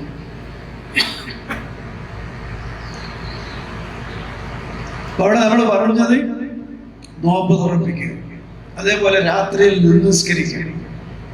റമദാൻ കാലത്ത് നമുക്ക് പുണ്യം ലഭിക്കാനുള്ള അള്ളാഹു ഏർപ്പെടുത്തിയ ഒരു സംവിധാനമാണ് ദീർഘനേരം നിസ്കരിക്കുക. വാസ്തവത്തിൽ നമ്മൾ സത്യസന്ധമായി ഒന്ന് ആലോചിച്ചു നോക്കിയേ, നെഞ്ചിൽ കൈവച്ച് ആ നിസ്കാരത്തിന്റെ തക്ബീർ മുതൽ സലാം വീട്ടുന്നത് വരെ നമുക്ക് പൂർണ്ണമായൊരു കോൺസെൻട്രേഷൻ ഉണ്ടായിരുന്നു, ഒരു ഏകാഗ്രത, ഒരു മനസ്സാന്നിധ്യം ഉണ്ടായിരുന്നു. മനസ്സങ്ങനെ പമ്പരം പോലെ കറങ്ങുകയായിരുന്നു. എവിടൊക്കെയോ അലഞ്ഞു തിരിഞ്ഞ് നടന്ന മനസ്സ് സലാം വീട്ടുമ്പോഴാണ് തിരിച്ചു വരുന്നത്. ആ നിസ്കാരത്തിൽ നിന്ന് വിരമിച്ചു എന്ന് നമുക്ക് തോന്നലുണ്ടാകുന്നത് സലാം വീട്ടുമ്പോഴാണ്. അപ്പോൾ മനസ്സ് മടങ്ങി വരും. അതല്ലേ വാസ്തവം. ഈ കേടായ നിസ്കാരത്തിന് എവിടെ നിന്നാണ് നമുക്ക് പ്രതിഫലം ലഭിക്കുന്നത്? അള്ളാഹു പ്രതിഫലം തരുമോ? കേടായ അമലുകളുമായി അള്ളാഹുവിന്റെ അടുക്കൽ ചെന്നാൽ അള്ളാഹു അതെല്ലാം തട്ടിത്തെറിപ്പിച്ച് കളയും എന്ന് വിശുദ്ധ ഖുർആൻ പറയുന്നു. وَقَدِمْنَا إِلَى مَا عَمِلُوا مِنْ عَمَلٍ فَجَعَلْنَاهُ هَبَاءً مَنْثُورًا. ഈ പഴയ അമലുകളുമായി വന്നിരിക്കുന്നു, ഇതെല്ലാം എടുത്തോണ്ട് പോ, അള്ളാഹുവിന് ആവശ്യമില്ല. അതെല്ലാം അപ്പുപ്പത്താടി പറഞ്ഞു നടക്കുന്നത് പോലെ പഴയ അമലുകളെ അടിച്ചു തെറിപ്പിച്ചിട്ട് അതെല്ലാം അന്തരീക്ഷത്തിൽ പാറിപ്പറന്നു. കൂമ്പാരച്ചാരമുണ്ടായിരുന്ന സ്ഥലത്തേക്ക് കൊടുങ്കാറ്റ് വന്ന് അടിച്ചു വീശിയാൽ ആ ചാരമെല്ലാം അന്തരീക്ഷത്തിൽ പറന്നു പോകുന്നത് പോലെ അമലുകളെല്ലാം പറന്നു പോകും, ഒന്നും ഉണ്ടാവുകയാണ്. നമ്മുടെ ഹജ്ജ്, സക്കാത്ത്, അവനവൻ കഷ്ടപ്പെട്ട് അധ്വാനിച്ച സ്വത്തിൽ നിന്ന് എല്ലാ വർഷവും ഒരു നിശ്ചിത സംഖ്യ ചെലവഴിച്ചുകൊണ്ടിരിക്കുകയാണ്. നമ്മുടെ രക്തം വിയർപ്പാക്കി നാം ഉണ്ടാക്കിയ, നാം അധ്വാനിച്ചുണ്ടാക്കിയ സമ്പത്താണ്. അത് നാം ഇങ്ങനെ കൊടുക്കുകയാണ്. ഇഷ്ടമുണ്ടായിട്ടല്ല, അള്ളാഹുവിന്റെ കൽപ്പന പാലിച്ചുകൊണ്ടാണ്. പക്ഷെ പരലോകത്ത് ചെല്ലുമ്പോൾ പ്രതിഫലം കിട്ടിയില്ലെങ്കിൽ നാം ചെയ്യുന്നത് പോലെ വിഡ്ഢിത്തം, നാം ചെയ്യുന്നത് പോലെ പാഴ്വേല മറ്റാരും ചെയ്യുന്നില്ല. സൽക്കർമ്മങ്ങൾ പ്രവർത്തിക്കുമ്പോഴെല്ലാം, അത് റമദാനിലാകട്ടെ അല്ലാത്തപ്പോഴാകട്ടെ, റമദാൻ എന്ന് പറഞ്ഞാൽ ഇത് പുണ്യങ്ങളുടെ പൂക്കാലമാണ്, വർദ്ധിച്ച പ്രതിഫലമാണ് ഇതിന് നിശ്ചയിച്ചിരിക്കുന്നത്. അതുകൊണ്ടാണ് ഈ അവസരത്തിൽ ഒരു ചെറിയ കർമ്മം പോലും നമുക്ക് പാഴാകരുത് എന്ന് പറയുന്നത്. അതുപോലെ ഇനി കുറച്ചങ്ങോട്ട് കഴിഞ്ഞാൽ പള്ളിയിൽ ഇഅ്തികാഫ് വരുന്നുണ്ട്. ഒരു മനുഷ്യൻ അവന്റെ ജീവിതത്തിലെ ഒരു സന്യാസ ജീവിതത്തിലേക്ക് കടക്കുകയാണ്. സാധാരണ നമുക്ക് 2 ദിവസം വീട്ടിൽ നിന്നൊന്ന് വിട്ടു നിൽക്കണമെങ്കിൽ എന്തെല്ലാം പ്രശ്നങ്ങളാണ്. കുട്ടികളുടെ വിദ്യാഭ്യാസം, തന്റെ തൊഴിൽ സ്ഥാപനം, അതേപോലെ തന്നെ തന്റെ കുടുംബം, താനുമായി ബന്ധപ്പെടുന്ന ആളുകൾ, ഇതെല്ലാം ഒരു ചെറിയ വിടവാങ്ങൽ നടത്തിയിട്ട് ഒരു 2 ദിവസം വിട്ടു നിൽക്കുമ്പോൾ തന്നെ ഏതെല്ലാം കാര്യങ്ങൾക്കാണ് നമ്മൾ ബദൽ ഏർപ്പാടുകൾ ചെയ്യുന്നത്. ഒരു കച്ചവടം, മാന്യമായ ബിസിനസ് നടക്കുന്ന ഒരു സ്ഥാപനം നോക്കുന്ന ഒരു ബിസിനസ്സുകാരനെ 2 ദിവസം അയാൾക്ക് വിട്ടു നിൽക്കണമെങ്കിൽ എന്തെല്ലാം മുൻകരുതലുകൾ ആവശ്യമാണ്. ഒരുപാട് കമ്പനികൾ സാധനവുമായി അയാളുടെ കടയിലേക്ക് വരുന്നു, അവരുടെ സാമ്പത്തിക കാര്യങ്ങൾ ഡീൽ ചെയ്യണം. അതേപോലെ തന്നെ അവിടെ നിന്ന് ഒരുപാട് സാധനങ്ങൾ പുറത്തേക്ക് പോകുന്നു, അതെല്ലാം രേഖപ്പെടുത്തി വെക്കണം. അതിനെല്ലാം ഉദ്യോഗസ്ഥന്മാർ മാത്രമാണുള്ളതെങ്കിലും, അവിടെ ക്യാമറ സിസ്റ്റം ഉണ്ടെങ്കിലും, തന്റെ മൊബൈലിൽ താൻ എവിടെയാണ് ഇരിക്കുന്നതെങ്കിലും അത് കാണാനും പരിശോധിക്കാനും ഉള്ള സംവിധാനം ഉണ്ടെങ്കിലും താൻ അവിടെ ഇല്ലാത്തതിന്റെ ഒരു കുറവ് എപ്പോഴും അലട്ടിക്കൊണ്ടിരിക്കും. അതിനിടയിൽ നിന്നാണ് ഒരു സത്യവിശ്വാസിയെ നീണ്ട 10 ദിവസക്കാലം പള്ളിയിലേക്ക് തിരിച്ചു വിളിക്കുന്നത് ഇഅ്തികാഫ്, വചനം ഇരിക്കുക എന്നത്. എല്ലാ ഭൗതികമായ ചിന്താഗതികളും വിട്ടകന്ന് തന്നോടൊപ്പം ഒന്നിച്ച് ചാരത്ത് ചേർന്ന് കിടന്ന് ചൂടേറ്റ് ദാമ്പത്യം പങ്കിട്ട് കിടന്നുറങ്ങിയ സഹധർമ്മിണി അവർ തന്നോടൊപ്പം കിടക്ക പങ്കിടാനില്ല. പിഞ്ചോമന മക്കൾ കളിച്ചും രസിച്ചും ഉല്ലസിച്ചും കൺമുമ്പിൽ അവർ ഉറങ്ങുന്നത് കണ്ടുകൊണ്ടാണ് നാം ഉറക്കത്തിലേക്ക് വഴുതി വീഴുന്നത്. എല്ലാ സുഖങ്ങളും സംവിധാനിച്ച തന്റെ വീട്ടിൽ നിർഭയത്വത്തോടെ സമാധാനത്തോടെ കിടന്നുറങ്ങിയിടത്ത് നിന്ന് പള്ളിയുടെ വിശാലമായ പരിമിതമായ സൗകര്യത്തിലേക്ക് അവൻ മാറുന്നു 10 ദിവസം. ഇത് നമ്മുടെ ഖബർ ജീവിതത്തെ കൂടി ബോധ്യപ്പെടുത്തുന്ന ഒരു സംവിധാനമാണ് ഈ 10 ദിവസത്തെ ഇഅ്തികാഫ്. ഒരുപാട് പുണ്യങ്ങൾ ലഭിക്കുന്ന ഒരു സൽക്കർമ്മമാണ്. നമ്മുടെ മനസ്സിനെയും ശരീരത്തെയും വിമലീകരിക്കുവാൻ, അതിനെ ശുദ്ധമാക്കാൻ അല്ലാഹുവിന്റെ റസൂൽ സല്ലല്ലാഹു അലൈഹി വസല്ലം പഠിപ്പിച്ചൊരു ചര്യയാണ്. അത് കഴിഞ്ഞാൽ പിന്നെ നമ്മൾ ഫിത്ർ സക്കാത്തിന്റെ ജോലിയിലേക്ക് ഏർപ്പെടുന്നു. നോമ്പ് നോറ്റുകൊണ്ട് നമ്മുടെ ശരീരം അള്ളാഹുവിന്റെ കഠിനമായ കൽപ്പന പാലിക്കുമ്പോൾ ആ ശരീരത്തിന്റെ ടാക്സ് എന്ന നിലയ്ക്ക് നോമ്പുകാരൻ നിർബന്ധമായി നൽകുന്ന ഒരു ദാനമാണ് ഫിത്ർ സക്കാത്ത് എന്ന് പറയുന്നത്.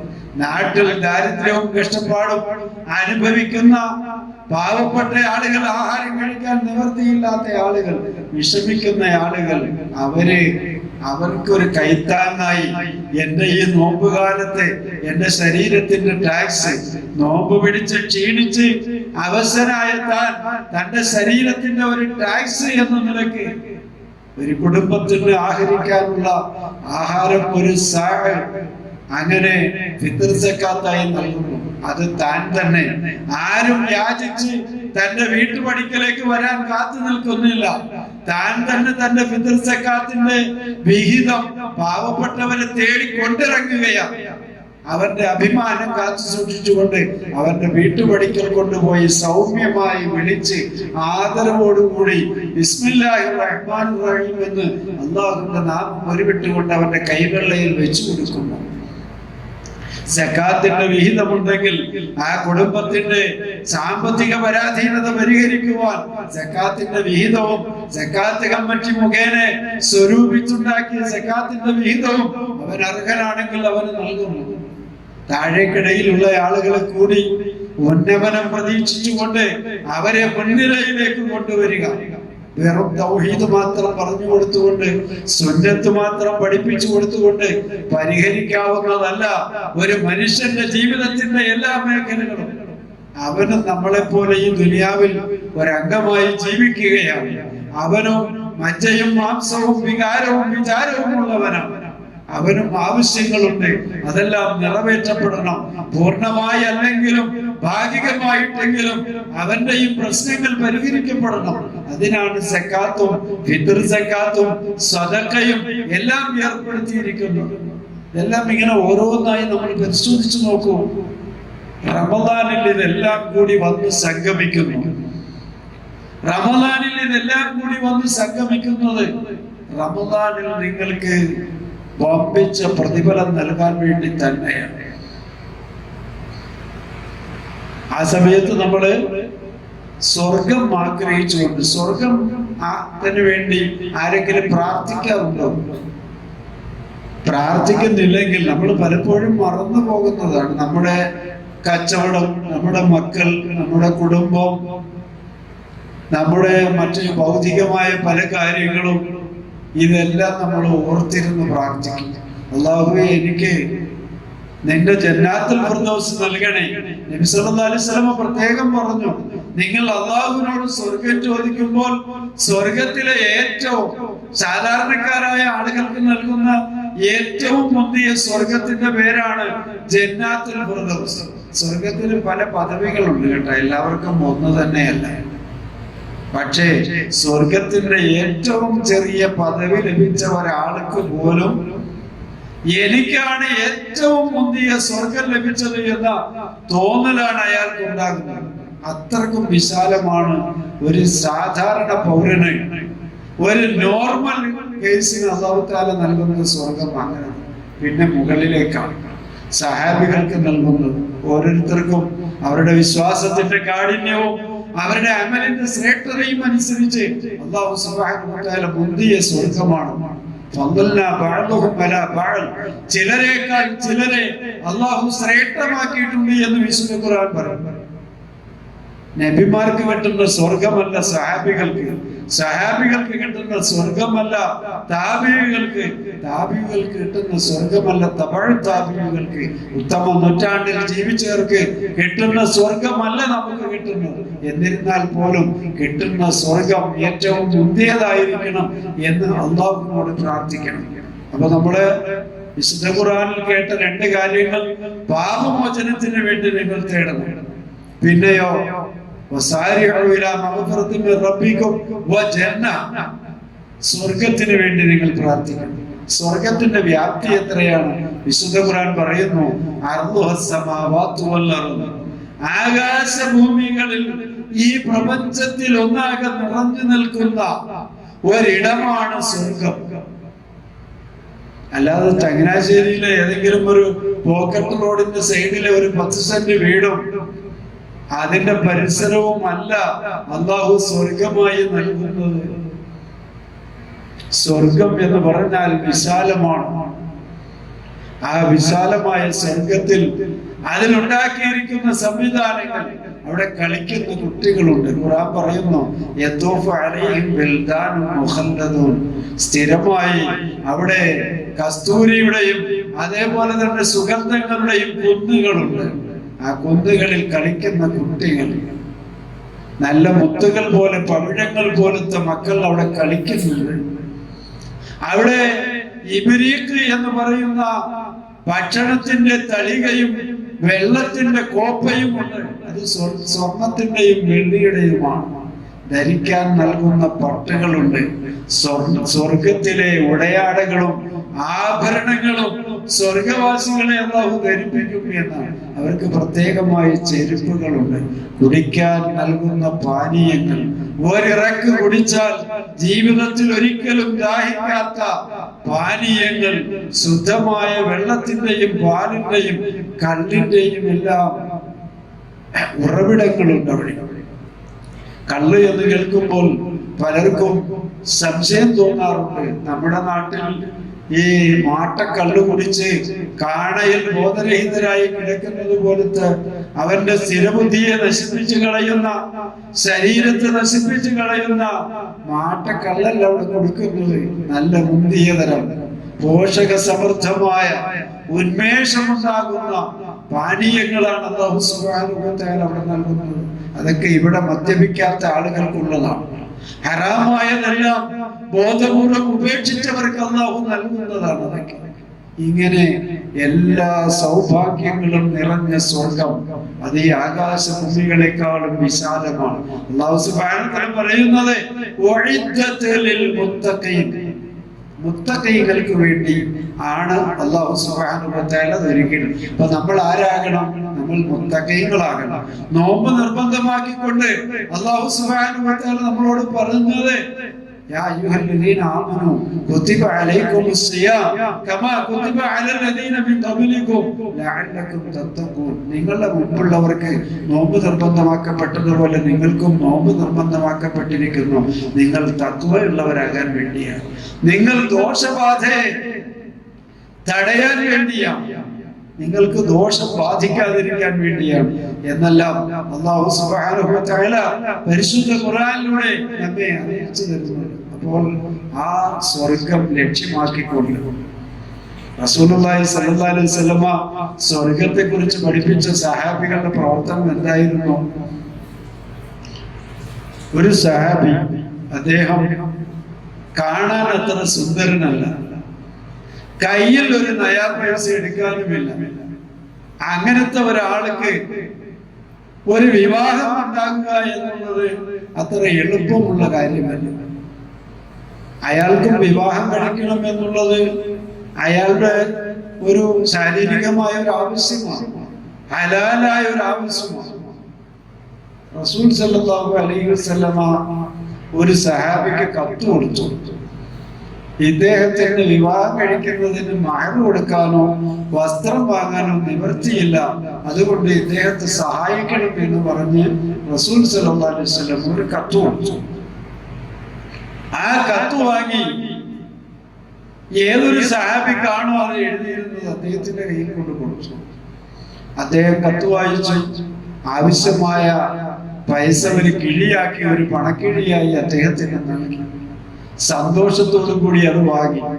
ഏതൊരു പ്രായപൂർത്തിയും ബുദ്ധിയുമുള്ള ഏതൊരു മനുഷ്യന്റെയും ജീവിതത്തിലെ ഏറ്റവും മധുര മനോഹരമായ ആനന്ദകരമായ ആഹ്ലാദകരമായ നിമിഷമാണ് താൻ വിവാഹിതനാകുന്ന ദിവസം, സഹധർമ്മിണിയുമൊത്ത് മണിയറയിലാകുന്ന ദിവസം.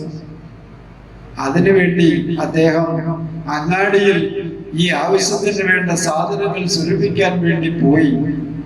അവിടെ വെച്ചാണ് കേൾക്കുന്നത് റസൂലും സഹാബത്തും യുദ്ധത്തിനായി പോകാൻ ഒരുങ്ങുന്നു, ഇന്ന സ്ഥലത്തേക്ക് അവർ പുറപ്പെട്ടിരിക്കുന്നു. അപ്പോഴാണ് ആലോചിക്കുന്നത്, അല്ലാഹുവേ, ഞാൻ പോയി വിവാഹം കഴിച്ച് സന്തോഷമായി കുടുംബത്തിൽ ജീവിക്കുകയും കുടുംബത്തോടൊപ്പം ജീവിക്കുകയും അല്ലാഹുവിന്റെ പ്രവാചകൻ സല്ലല്ലാഹു അലൈഹി വസല്ലമയും അദ്ദേഹത്തിന്റെ അനുയായികളും യുദ്ധത്തിൽ പോയി ശത്രുക്കളുടെ ഉപദ്രവമേറ്റ് അവർ ഷഹീദാവുകയും ചെയ്താൽ എനിക്ക് ഈ അവസരം പാഴാകുമല്ലോ. നാളെ വിചാരണ കൂടാതെ സുഹദാക്കൾ സ്വർഗത്തിലേക്ക് പോകൂ എന്ന് അല്ലാഹു പറയുമ്പോൾ എനിക്ക് ആ സൗഭാഗ്യം നേടിയെടുക്കാൻ കഴിയാതെ ഞാൻ അവിടെ വിഷമിച്ച് നിൽക്കേണ്ടി വരുമല്ലോ. അതുകൊണ്ട് എനിക്ക് ആഭരണവും വേണ്ട, എനിക്ക് ഉടയാടകളും വേണ്ട, എനിക്കൊരു പടയങ്കി തരൂ. ആ പൈസ അങ്ങനെ ഒരു പടയങ്കി വാങ്ങി ധരിക്കുകയും കൂട്ടത്തിൽ ഒരു മുഖം മൂടി വാങ്ങി ധരിക്കുകയും ചെയ്തു. മുഖം മൂടി എന്തിനായിരുന്നു? യുദ്ധക്കളത്തിൽ വെച്ച് തന്നെ റസൂൽ സല്ലല്ലാഹു അലൈഹി വസല്ലം തിരിച്ചറിഞ്ഞാൽ യുദ്ധത്തിൽ പങ്കെടുക്കാൻ സമ്മതിക്കാതെ അവിടുന്ന് മടക്കി അയക്കും. മാനുഷികമായ പരിഗണനകളെല്ലാം നൽകുന്ന മതമാണ് ഇസ്ലാം.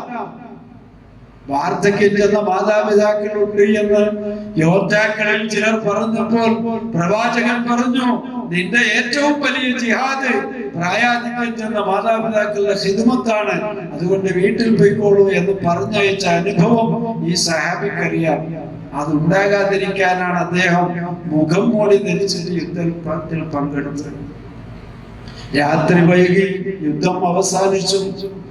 ഷഹീദായ ആളുകളെ പരിശോധിക്കുന്നതിന് വേണ്ടി ജയ്ത്തൊഴിച്ച് കത്തിച്ച ഒരു റാന്തലുമായി റസൂൽ സല്ലല്ലാഹു അലൈഹി വസല്ലമ ഓരോരുത്തരെയും ഇങ്ങനെ രക്തത്തിൽ കുളിച്ച് കിടക്കുന്ന ആളുകളെ നോക്കുമ്പോൾ മുഖം മൂടി ധരിച്ച ഒരു ജനാസ അവിടെ, ഇന്നാ ലില്ലാഹി വ ഇന്നാ ഇലൈഹി റാജിഊൻ, മുഖം മൂടി എടുത്ത് നോക്കുമ്പോൾ അത് അംർ ഇബ്നുൽ വഹബിന്റേതായിരുന്നു.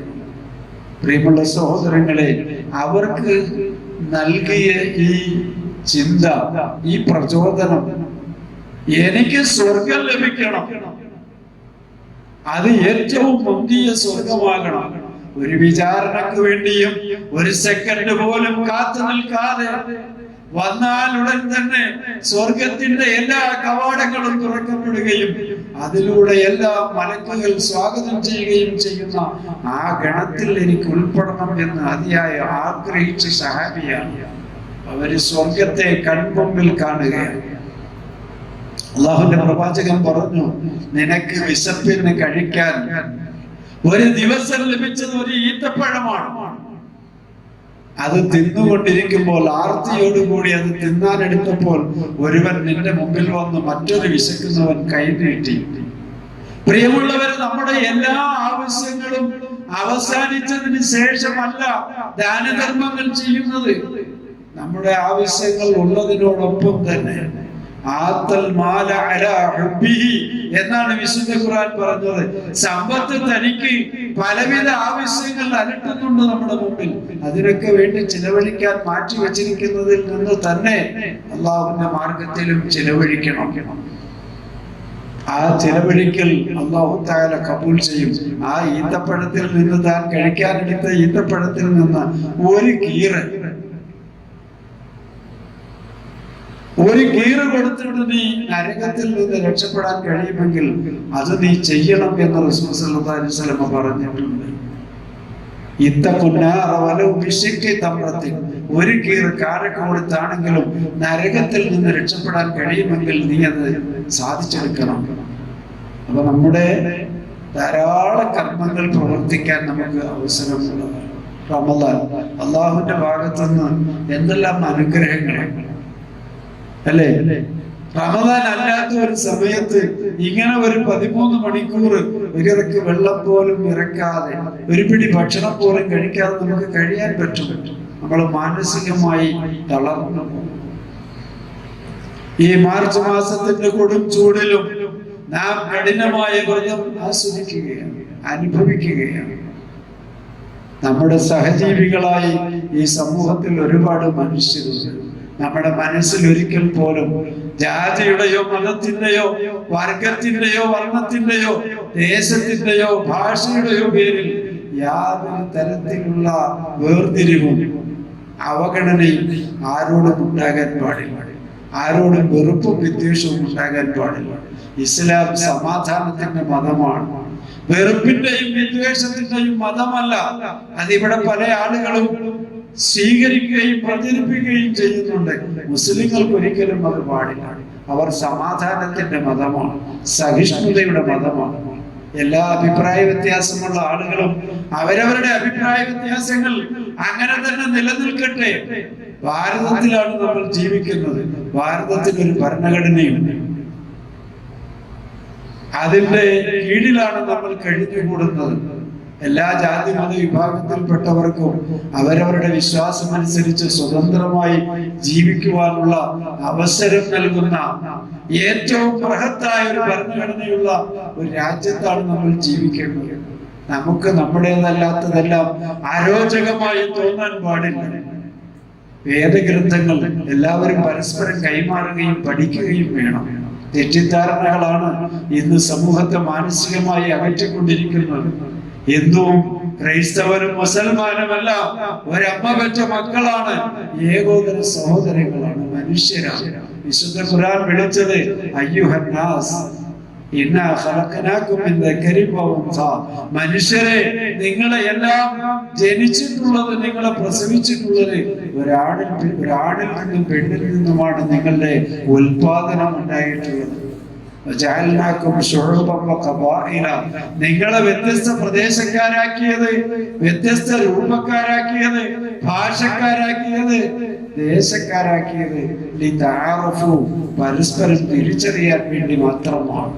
ഇന്ന അക്രമക്കും ഇൻദല്ലാഹി അത്ഖാക്കും.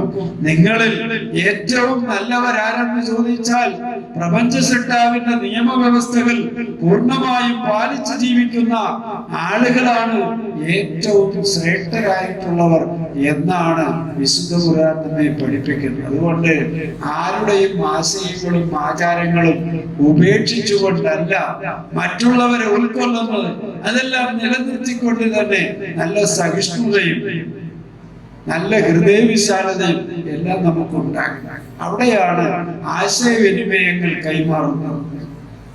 മുസ്ലിങ്ങളെ സംബന്ധിച്ചിടത്തോളം നമുക്ക് കിട്ടിയ ഈ ഖുർആനിന്റെ സന്ദേശം അത് പൂട്ടിവെച്ച് വെളിച്ചം കാണാതെ പൂട്ടിവെക്കാനുള്ളതല്ല. മുസ്ലിമിന്റെ ഒരു ബാധ്യതയാണ് അവന്റെ പ്രാണവായു ശ്വസിക്കുന്നത് പോലെ, ആഹാരം കഴിക്കുന്നത് പോലെ, വെള്ളം കുടിക്കുന്നത് പോലെ അവന്റെ ഒരു ഒഴിച്ചുകൂടാനാകാത്ത ഒരു കാര്യമാണ് ദഅവത്ത് നിർവഹിക്കുക എന്നത്. എന്താണ് ദഅവത്ത്? അല്ലാഹുവിന്റെ വഹദാനിയത്ത്. ഈ പ്രപഞ്ചത്തിന് ഒരു സൃഷ്ടാവേ ഉള്ളൂ. നിങ്ങളുടെ പിതാവ് ഒന്നാണ്, നിങ്ങളുടെ രക്ഷിതാവ് ഒന്നാണ്, നിങ്ങളെല്ലാം ഒന്നാണ്, ഏകമാണ്. ഏകനായ സൃഷ്ടാവിനെ മാത്രമേ ആരാധിക്കാവൂ. ബാക്കി ഈ പ്രപഞ്ചത്തിൽ കാണുന്ന മുഴുവൻ സൃഷ്ടിജാലങ്ങൾ, കടലാകട്ടെ, കരയാകട്ടെ, വൃക്ഷമാകട്ടെ, മൃഗമാകട്ടെ, മലയാകട്ടെ, നദിയാകട്ടെ, എന്തുമാകട്ടെ, മൃഗങ്ങളാകട്ടെ, സസ്യങ്ങളാകട്ടെ, ശിലകളാകട്ടെ, മലകളാകട്ടെ, ബിംബങ്ങളാകട്ടെ, അതുപോലെ തന്നെ മരണപ്പെട്ടു പോയ ആളുകളുടെ കബറുകളാകട്ടെ, ഇതെല്ലാം സൃഷ്ടികളാണ്. സൃഷ്ടാവായി ഒന്നേയുള്ളൂ. യേശു സൃഷ്ടാവല്ല, അദ്ദേഹം സൃഷ്ടിയാണ്. അതുപോലെ തന്നെ മറ്റ് മതവിശ്വാസികളെല്ലാം കൊണ്ടു നടക്കുന്ന അവരുടെ ആചാര്യന്മാരും അതുപോലെ തന്നെ ആരാധ്യന്മാരെല്ലാം സൃഷ്ടാവല്ല, എല്ലാവരും സാക്ഷാൽ ദൈവത്തിന്റെ സൃഷ്ടികളാണ്. വിശുദ്ധ ഖുർആനിലൂടെ അല്ലാഹു സുബ്ഹാനഹു വ തആല പറയുന്നത് യാ അയ്യുഹന്നാസ് വഅബ്ദു റബ്ബക്കും വല്ലദീ ഖലഖക്കും. നിങ്ങളെ സൃഷ്ടിച്ച നിങ്ങളുടെ നാഥനെ നിങ്ങൾ ആരാധിക്കണം, അവനെ മാത്രം നിങ്ങൾ ആരാധിക്കണം. വല്ലദീന മിൻ ഖബലിക്കും, നിങ്ങളുടെ മുമ്പ് നൂറ്റാണ്ടുകളായി സഹസ്രാബ്ദങ്ങളായി കഴിഞ്ഞുപോയ മുഴുവൻ മനുഷ്യരെയും സൃഷ്ടിച്ച, ഈ പ്രപഞ്ചത്തെ ആകമാനം സൃഷ്ടിച്ച, ഇവിടുത്തെ സൃഷ്ടിജാലങ്ങളെ എല്ലാം പടച്ചവനെ മാത്രമേ നിങ്ങൾ ആരാധിക്കാവൂ. ആരാധന എന്ന് പറഞ്ഞാൽ അത് പ്രാർത്ഥനയാണ്. അതിന്റെ നെടുന്തോൺ, അതിന്റെ മജ്ജ, അതിന്റെ കാതൽ പ്രാർത്ഥനയാണ്. പ്രാർത്ഥിക്കുന്നത് ഈ പ്രപഞ്ചത്തിന്റെ സൃഷ്ടാവായ ദൈവത്തോട്, ഈശ്വരനോട്, യഹോവയോട്, അള്ളാഹുവിനോട് മാത്രമായിരിക്കും. വേറെ മധ്യസ്ഥന്മാരോ ഇടനിലക്കാരോ പുണ്യാളന്മാരോ പുണ്യാളത്തികളോ ജീവിച്ചിരിക്കുന്ന മഹാന്മാരോ അവരോടൊന്നും തന്നെ പ്രാർത്ഥിക്കാൻ പാടില്ല. ജീവിച്ചിരിക്കുന്ന മഹത്തുക്കളോട് നമുക്ക് വേണ്ടി അള്ളാഹുവിനോട് പ്രാർത്ഥിക്കണം എന്ന് പറയുന്നതിന് വിരോധമില്ല. പക്ഷെ അവരോടും പ്രാർത്ഥിക്കാൻ നമ്മളോട് കൽപ്പനയില്ല. നമ്മള് വിശ്വാസത്തിന്റെയും കർമാനുഷ്ഠാനത്തിന്റെയും എല്ലാ മേഖലകളും സൂക്ഷിച്ചുകൊണ്ട് വളരെ കൃത്യമായി ഒരു നല്ല മുസ്ലിമായി നമ്മൾ ഈ സമൂഹത്തിൽ ജീവിക്കുകയും നമ്മുടെ കാൽപ്പാടുകൾ നല്ല നല്ല കാൽപ്പാടുകൾ അവശേഷിപ്പിക്കുകയും വേണം. നമ്മൾ ഒരുപാട് നവോത്ഥാന നായകന്മാരുടെ ചരിത്രങ്ങൾ വായിച്ചിട്ടുള്ളവരാണ്. അവരൊക്കെ നവോത്ഥാന നായകന്മാരെന്ന പേരിൽ ഉമ്മമാർ പ്രസവിച്ചിട്ടവരല്ല. അവര് ഈ ലോകത്ത് ജനിച്ചു വളരുകയും അവര് ധാരാളം നല്ല കാര്യങ്ങൾ പഠിക്കുകയും പഠിച്ച കാര്യങ്ങൾ ജീവിതത്തിൽ പകർത്തുകയും പഠിച്ച കാര്യങ്ങൾ യഥാസമയം ജനങ്ങളിൽ എത്തിച്ചു കൊടുക്കുവാൻ വേണ്ടി ത്യാഗോജ്ജലമായ പ്രവർത്തനങ്ങളിൽ ഏർപ്പെടുകയും ചെയ്ത ആളുകളാണ്. ഇന്ന് കേരളത്തിൽ പിന്നെ ഒരുപാട് ആളുകൾ, മക്കം മൗലവി, അതേപോലെ തന്നെ KM മൗലവി, മഹാനായ ഉമർ മൗലവി, ഒരുപാട് പണ്ഡിതന്മാർ, ഈ മൊയ്ത് മൗലവി, സ്വാതന്ത്ര്യ സമര സേനാനികളായിരുന്ന മുഹമ്മദ് അബ്ദുൽ റഹ്മാൻ സാഹിബ്, ഈ മൊയ്ത് മൗലവി പോലെയുള്ള ആളുകൾ, ഈ ആളുകളെല്ലാം തന്നെ ജനങ്ങൾക്ക് സത്യവും നന്മയും എത്തിച്ചു കൊടുക്കുന്നതിന് വേണ്ടി അഹോരാത്രം പരിശ്രമിച്ചവരാണ്. ആ ഒരു നിര ആളുകളോടുകൂടി നവോത്ഥാന പ്രവർത്തനങ്ങൾ അവസാനിച്ചിട്ടില്ല. അതിനിയും തുടർന്നുകൊണ്ടേയിരിക്കണം. അതാരാണ് ഈ കാലഘട്ടത്തിൽ നിർവഹിക്കേണ്ടത്? നാം ഓരോരുത്തരും. ഇവിടെ നിന്ന് നാം പിരിഞ്ഞു പോകുമ്പോൾ നമ്മുടെ നല്ല കാൽപ്പാടുകൾ അവശേഷിച്ച് വേണം പോകാൻ. ആളുകൾ അതെ അടയാളപ്പെടുത്തണം. ഇന്നയാൾ ഇന്ന പ്രദേശത്ത് ജീവിച്ചു, അയാൾ ജീവിച്ചതിന്റെ ഫലമായി അവിടെ തല ഉയർത്തി നിൽക്കുന്ന ഒരു തൗഹീദ് മസ്ജിദ്, ഒരു സലഫി മസ്ജിദ്, നിരവധിയായ കുഞ്ഞുങ്ങൾ വന്ന് ഖുർആനിന്റെയും തിരുസുന്നത്തിന്റെയും സന്ദേശം പഠിക്കുന്ന ഒരു സലഫി മദ്രസ അവിടെ തല ഉയർത്തി നിൽക്കുന്നു. ആഴ്ചകൾ തോറും നടക്കുന്ന ഓൺലൈൻ ക്ലാസ്സുകളാകട്ടെ, ഓഫ്ലൈൻ ക്ലാസ്സുകളാകട്ടെ, വനിതാ ക്ലാസ്സുകളാകട്ടെ, കുടുംബ സംഗമങ്ങളാകട്ടെ, പൊതുപ്രഭാഷണങ്ങളാകട്ടെ, ദഅവത്തുകളാകട്ടെ, ഗ്രഹസന്ദർശനങ്ങളാകട്ടെ, ലഘുലേഖ വിതരണമാകട്ടെ, എല്ലാം ഈ ദഅവത്തിന്റെ പരിധിയിൽ വരുന്നതാണ്. അതൊക്കെ നിർവഹിച്ചുകൊണ്ട് ഇബ്രാഹിം നബി അലൈഹിസ്സലാം അല്ലാഹുവിനോട് പ്രാർത്ഥിച്ചു, വജഅൽനാ ലിസാന സദഖൻ ഫിൽ ആഖിരീൻ, പിൽക്കാലക്കാരിൽ എന്നെ കുറിച്ച് നല്ലൊരു സംസാരം, നല്ലൊരു നാവ് ഉണ്ടാക്കി തരണേ അല്ലാ. അല്ലാഹുവോട് ചോദിക്കുക. ജനങ്ങൾ നമ്മെ പൊക്കി പറയാൻ വേണ്ടിയോ അഭിനന്ദിക്കാനോ പ്രശംസിക്കാനോ അല്ല, അല്ലാഹുവോട് എന്തും ആവശ്യപ്പെടാനുള്ള സ്വാതന്ത്ര്യമുണ്ട്. അള്ളാഹുവിനോട് ആവശ്യപ്പെടുകയാണ്, അള്ളാഹുവേ നീ നല്ല ഒരു സംസാരം എന്നെ പറ്റി ഈ സമൂഹം ഇല്ലേ. ഇബ്രാഹിം നബിയെ പറ്റി ലോകത്ത് ഏറ്റവും മെച്ചപ്പെട്ട പ്രശംസയാണ് ഇന്ന് നടക്കുന്നത്. യഹൂദികളും നസ്രാനികളും ലോകത്തുള്ള സകലമായ മനുഷ്യരും അബ്രഹാം ഞങ്ങളുടെ ആളാണ് എന്ന് പറഞ്ഞ് അവകാശപ്പെടുന്ന ഒരു സ്ഥിതിയിലേക്ക് ഇബ്രാഹിം നബി ഏതവസ്ഥയിൽ നിന്നാണ് വന്നത്? ലാ ഇലാഹ ഇല്ലല്ലാഹ് എന്ന് പറഞ്ഞതിന്റെ പേരിൽ ഒരു മരുഭൂമി നിറയെ മല പോലെ വിറക് കൂട്ടിയിട്ട് കത്തിച്ച് അതിലേക്ക് പച്ച ജീവനോടെ വലിച്ചെറിഞ്ഞ ഇബ്രാഹിം നബി ഇന്ന് സർവരാലും ആദരിക്കപ്പെടുന്ന ഒരു വ്യക്തിത്വമായി മാറി. താൻ പ്രവർത്തിക്കുന്ന കാലത്ത് ആരും ഒപ്പം കൂടാൻ അനുയായികൾ ഏറെ ഉണ്ടായിരുന്നില്ല. ഇന്നെങ്ങാണം അല്ലാഹു അദ്ദേഹത്തെ ഹജ്ജിന്റെ സമയത്ത് അറഫായിൽ 40 ലക്ഷം ജനങ്ങൾ ഒരുമിച്ച് കൂടുന്ന സ്ഥലത്ത് അവരിൽ ഒരുവനായി ഇബ്രാഹിം നബി അല്ലാഹു തആല പറഞ്ഞയക്കുകയാണ്. ഇബ്രാഹിമേ, 4000 വർഷങ്ങൾക്ക് മുമ്പ് ഹജ്ജിനായി ജനങ്ങളെ ക്ഷണിക്കാൻ നിന്നോട് ഞാൻ പറഞ്ഞു. നീ എന്നോട് ചോദിച്ചു, അല്ലാഹുവേ ആരെ വിളിക്കാനാണ്? ഈ ശബ്ദം കേൾക്കുന്ന പരിധിയിൽ ആരുമില്ലല്ലോ. വിളിക്കൂ എന്ന് മാത്രമേ നിന്നോട് കൽപ്പിച്ചിട്ടുള്ളൂ. നീ അത് പ്രവർത്തിക്കുക. ആളുകളെ വരുത്തുന്ന ജോലി എന്റേതാണ്. ലോകത്തിന്റെ എല്ലാ ഭാഗങ്ങളിൽ നിന്നും കാൽനടയായി വാഹനപ്പുറത്തും ആ പൗരാണികമായ മന്ദിരത്തിലേക്ക് ജനങ്ങൾ അള്ളാഹുവിന്റെ നാമം ഉരുവിട്ടുകൊണ്ട് എത്തിച്ചേരുന്ന സുന്ദരമായ കാഴ്ചയാണ് ഇന്ന് നമ്മൾ കാണുന്നത്. ഇബ്രാഹിം നബി നേർക്കുനേരെ അത് കാണുകയാണെങ്കിൽ ആനന്ദം കൊണ്ട് അദ്ദേഹം തുള്ളിച്ചാടും. തന്റെ പ്രവർത്തനങ്ങളുടെ പരിണിത ഫലമായി ഉണ്ടായിട്ടുള്ള ഈ അഭിവൃദ്ധി കൺകുളിർമെ കാണാൻ പ്രിയമുള്ള സഹോദരങ്ങളെ, എല്ലാവർക്കും ഇതുപോലെ അവസരമുണ്ട്. ഒരു മനുഷ്യനോട് അള്ളാഹുവിന്റെ വഹദാനിയത്തിനെ സംബന്ധിച്ച്, ഏകത്വത്തെ സംബന്ധിച്ച് ഒരു മനുഷ്യനോട് നമ്മൾ സംസാരിച്ചു എന്നിരിക്കട്ടെ. അയാൾ അത് കേട്ട് നന്നായി ഖുർആൻ സുന്നത്തും അനുസരിച്ച് ജീവിക്കാൻ അയാൾക്ക് ആഗ്രഹം തോന്നിയ ഈ സർവ ഐശ്വര്യങ്ങളും ഈ ഭൂമിയും ഇതിലുള്ള സർവ്വ ഐശ്വര്യങ്ങളും കൂടി നിങ്ങൾക്ക് സ്വന്തമായി ലഭിക്കുന്ന പ്രതിഫലമാണ് നാളെ പരലോകത്ത് അല്ലാഹു. ഒരു ജാറത്തിൽ പോകുന്നവൻ നമ്മുടെ ദൈവത്തെ കാരണമായി അവൻ ജാറത്തിൽ പോക്ക് നിർത്തിവെച്ചു. ഒരു ചരട് കെട്ടുന്നവൻ നാം ദൈവത്തെ നടത്തിയിട്ട് അവൻ ചരട് അഴിച്ചു കളഞ്ഞു.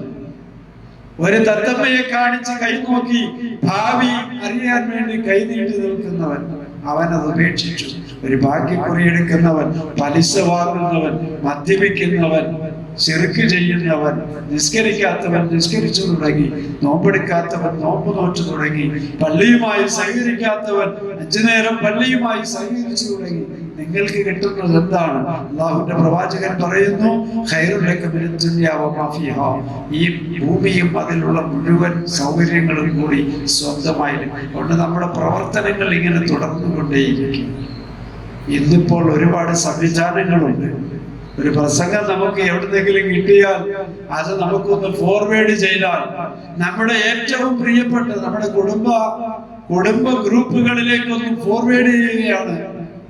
ഒരു മെസ്സേജ് ടൈപ്പ് ചെയ്തിടുകയോ അല്ലെങ്കിൽ ഒരു ഫോർവേഡ് മെസ്സേജ് അയക്കുകയോ ചെയ്യും. അവരത് കണ്ടു കേട്ടു.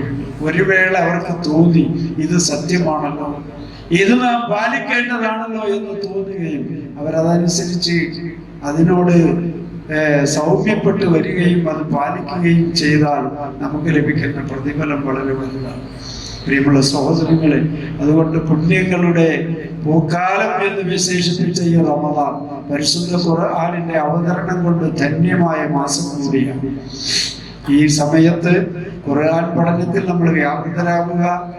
നമ്മുടെ അമുസ്ലിങ്ങളായ സഹോദരങ്ങൾക്ക് കഴിയുമെങ്കിൽ ഖുർആന്റെ പരിഭാഷ കൊടുക്കുക. നമ്മുടെ ആളുകൾക്കും നമ്മുടെ കുട്ടികൾക്ക് പോലും ഖുർആൻ പഠനത്തിൽ സജീവമാകാൻ വേണ്ടി ISM വെളിച്ചം പദ്ധതിയും MSMന്റെ ബാലവെളിച്ചം എന്ന പദ്ധതിയിലും ഉൾപ്പെടുത്തിക്കൊണ്ട് വളരെ ചെറിയ അമാനി മൗലവിയുടെ ഖുർആൻ തഫ്സീറിൽ നിന്ന് 2-3 സൂറകൾ ഉൾപ്പെടുത്തിയ ഖുർആൻ പരിഭാഷകൾ നൽകിയിട്ട് അതിൽ നിന്ന് ചോദ്യോത്തരങ്ങൾ നൽകി, ചോദ്യങ്ങൾ നൽകിയിട്ട് ഉത്തരം കണ്ടുപിടിച്ച് ആത്മാർത്ഥമായി വായിച്ച് ഉത്തരം കണ്ടുപിടിക്കാനുള്ള ഒരു ഖുർആൻ പഠന പ്രക്രിയ വെളിച്ചം എന്ന പേരിൽ ഏതൊരു മനുഷ്യന്റെയും മനസ്സിലേക്ക് ആഴത്തിലിറങ്ങുന്ന വെളിച്ചമാകുന്ന ഖുർആൻ, എല്ലാ അന്ധകാരങ്ങളിൽ നിന്നും മനുഷ്യനെ വെളിച്ചത്തിലേക്ക് നയിക്കുന്ന ഖുർആൻ അവതരിച്ച മാസം കൂടിയായി റമദാൻ. പുണ്യങ്ങളുടെ മുക്കാലമായ റമദാൻ പൂർണ്ണമായും വിനിയോഗിക്കാൻ നാം ആഗ്രഹിക്കുക, പ്രാർത്ഥിക്കുക. അല്ലാഹു നമുക്കത് സാധ്യമാക്കി തരുമാറാകട്ടെ. നമ്മുടെ പാപങ്ങളെല്ലാം അല്ലാഹു പുറത്തു മാപ്പാക്കി തരുമാറാകട്ടെ. ഭയാനകമായ നരകശിക്ഷയിൽ നിന്ന് അല്ലാഹു നമ്മെ കാത്തുരക്ഷിക്കുമാറാകട്ടെ. മുത്തഖീങ്ങൾക്കായി ഒരുക്കിയിട്ടുള്ള സ്വർഗത്തിൽ അല്ലാഹു ഇടം നൽകി അനുഗ്രഹിക്കുമാറാകട്ടെ. ഇന്ന് മക്കളുടെ വിഷയത്തിൽ മാതാപിതാക്കൾ ഏറെ പരിഭ്രാന്തരായി കൊണ്ടിരിക്കുകയാണ്. അല്ലാഹുവേ, ഞങ്ങളുടെ മക്കളെ നീ സ്വാലിഹീങ്ങളാക്കി തരികയും ദുനിയാവിലും ആഖിറത്തിലും ഞങ്ങൾക്ക് പ്രയോജനപ്പെടുന്ന നല്ല മക്കളാക്കി തീർക്കുകയും ചെയ്യണമേ. ഞങ്ങളിൽ നിന്ന് മരണപ്പെട്ടു പോയ ഞങ്ങളുടെ മാതാപിതാക്കൾ, ഞങ്ങളുടെ ബന്ധുമിത്രാദികൾ, ഞങ്ങളുടെ ഉസ്താദന്മാർ, ഈ ആദർശ പ്രസ്ഥാനത്തിന്റെ നേതാക്കന്മാരും പ്രവർത്തകരും, ഞങ്ങളുടെ വേണ്ടപ്പെട്ടവരെല്ലാം ധാരാളം മരണപ്പെട്ടു പോയിട്ടുണ്ട്. അവരുടെ ഖബറുകളെ നീ വിശാലമാക്കുകയും അവരുടെ ഖബറുകളെ നീ പ്രകാശപൂരിതമാക്കുകയും ബർസഖിയായ ജീവിതം സന്തോഷകരമാക്കുകയും അവർക്കും ഞങ്ങൾക്കും സ്വർഗത്തിൽ ഒരുമിച്ച് കൂടാൻ ഭാഗ്യം നൽകണേ അല്ലാഹ്. പല വിധത്തിലുള്ള രോഗങ്ങൾ കൊണ്ട് പ്രയാസപ്പെടുന്ന ആളുകൾ നമ്മുടെ കൂട്ടത്തിലുണ്ട്. മാരകവും ഗുരുതരവുമായ എല്ലാ രോഗങ്ങളിൽ നിന്നും നീ ഞങ്ങളെ കാത്തുരക്ഷിക്കണേ അല്ലാഹ്. അനുവദിച്ച കാലം നിന്റെ താഴത്തിലായി ചിലവഴിക്കാൻ, ഊർജ്ജസ്വലമായി ആരോഗ്യത്തോടെ ചിലവഴിക്കാൻ നീ ഞങ്ങൾക്ക് ആഫിയത്തുള്ള ദീർഘായുസ് നൽകി അനുഗ്രഹിക്കണേ അല്ലാഹ്. ربنا آتنا في الدنيا حسنة وفي الآخرة حسنة وقنا عذاب النار. അല്ലാഹുവേ, ഞങ്ങളുടെ ജീവിതത്തിന്റെ എല്ലാ മേഖലകളിലും പലതരം തൊഴിലുകളിലാണ് ഞങ്ങൾ ഏർപ്പെട്ടിട്ടുള്ളത്. ഞങ്ങളുടെ തൊഴിലുകളിലെല്ലാം നീ ബർക്കത്ത് നൽകി അനുഗ്രഹിക്കണേ അല്ലാഹ്. ربنا تقبل منا إنك أنت السميع العليم وتب علينا إنك أنت التواب الرحيم وآخر دعوانا الحمد لله رب العالمين. سبحانك اللهم وبحمدك أشهد أن لا إله إلا أنت أستغفرك وأتوب إليك.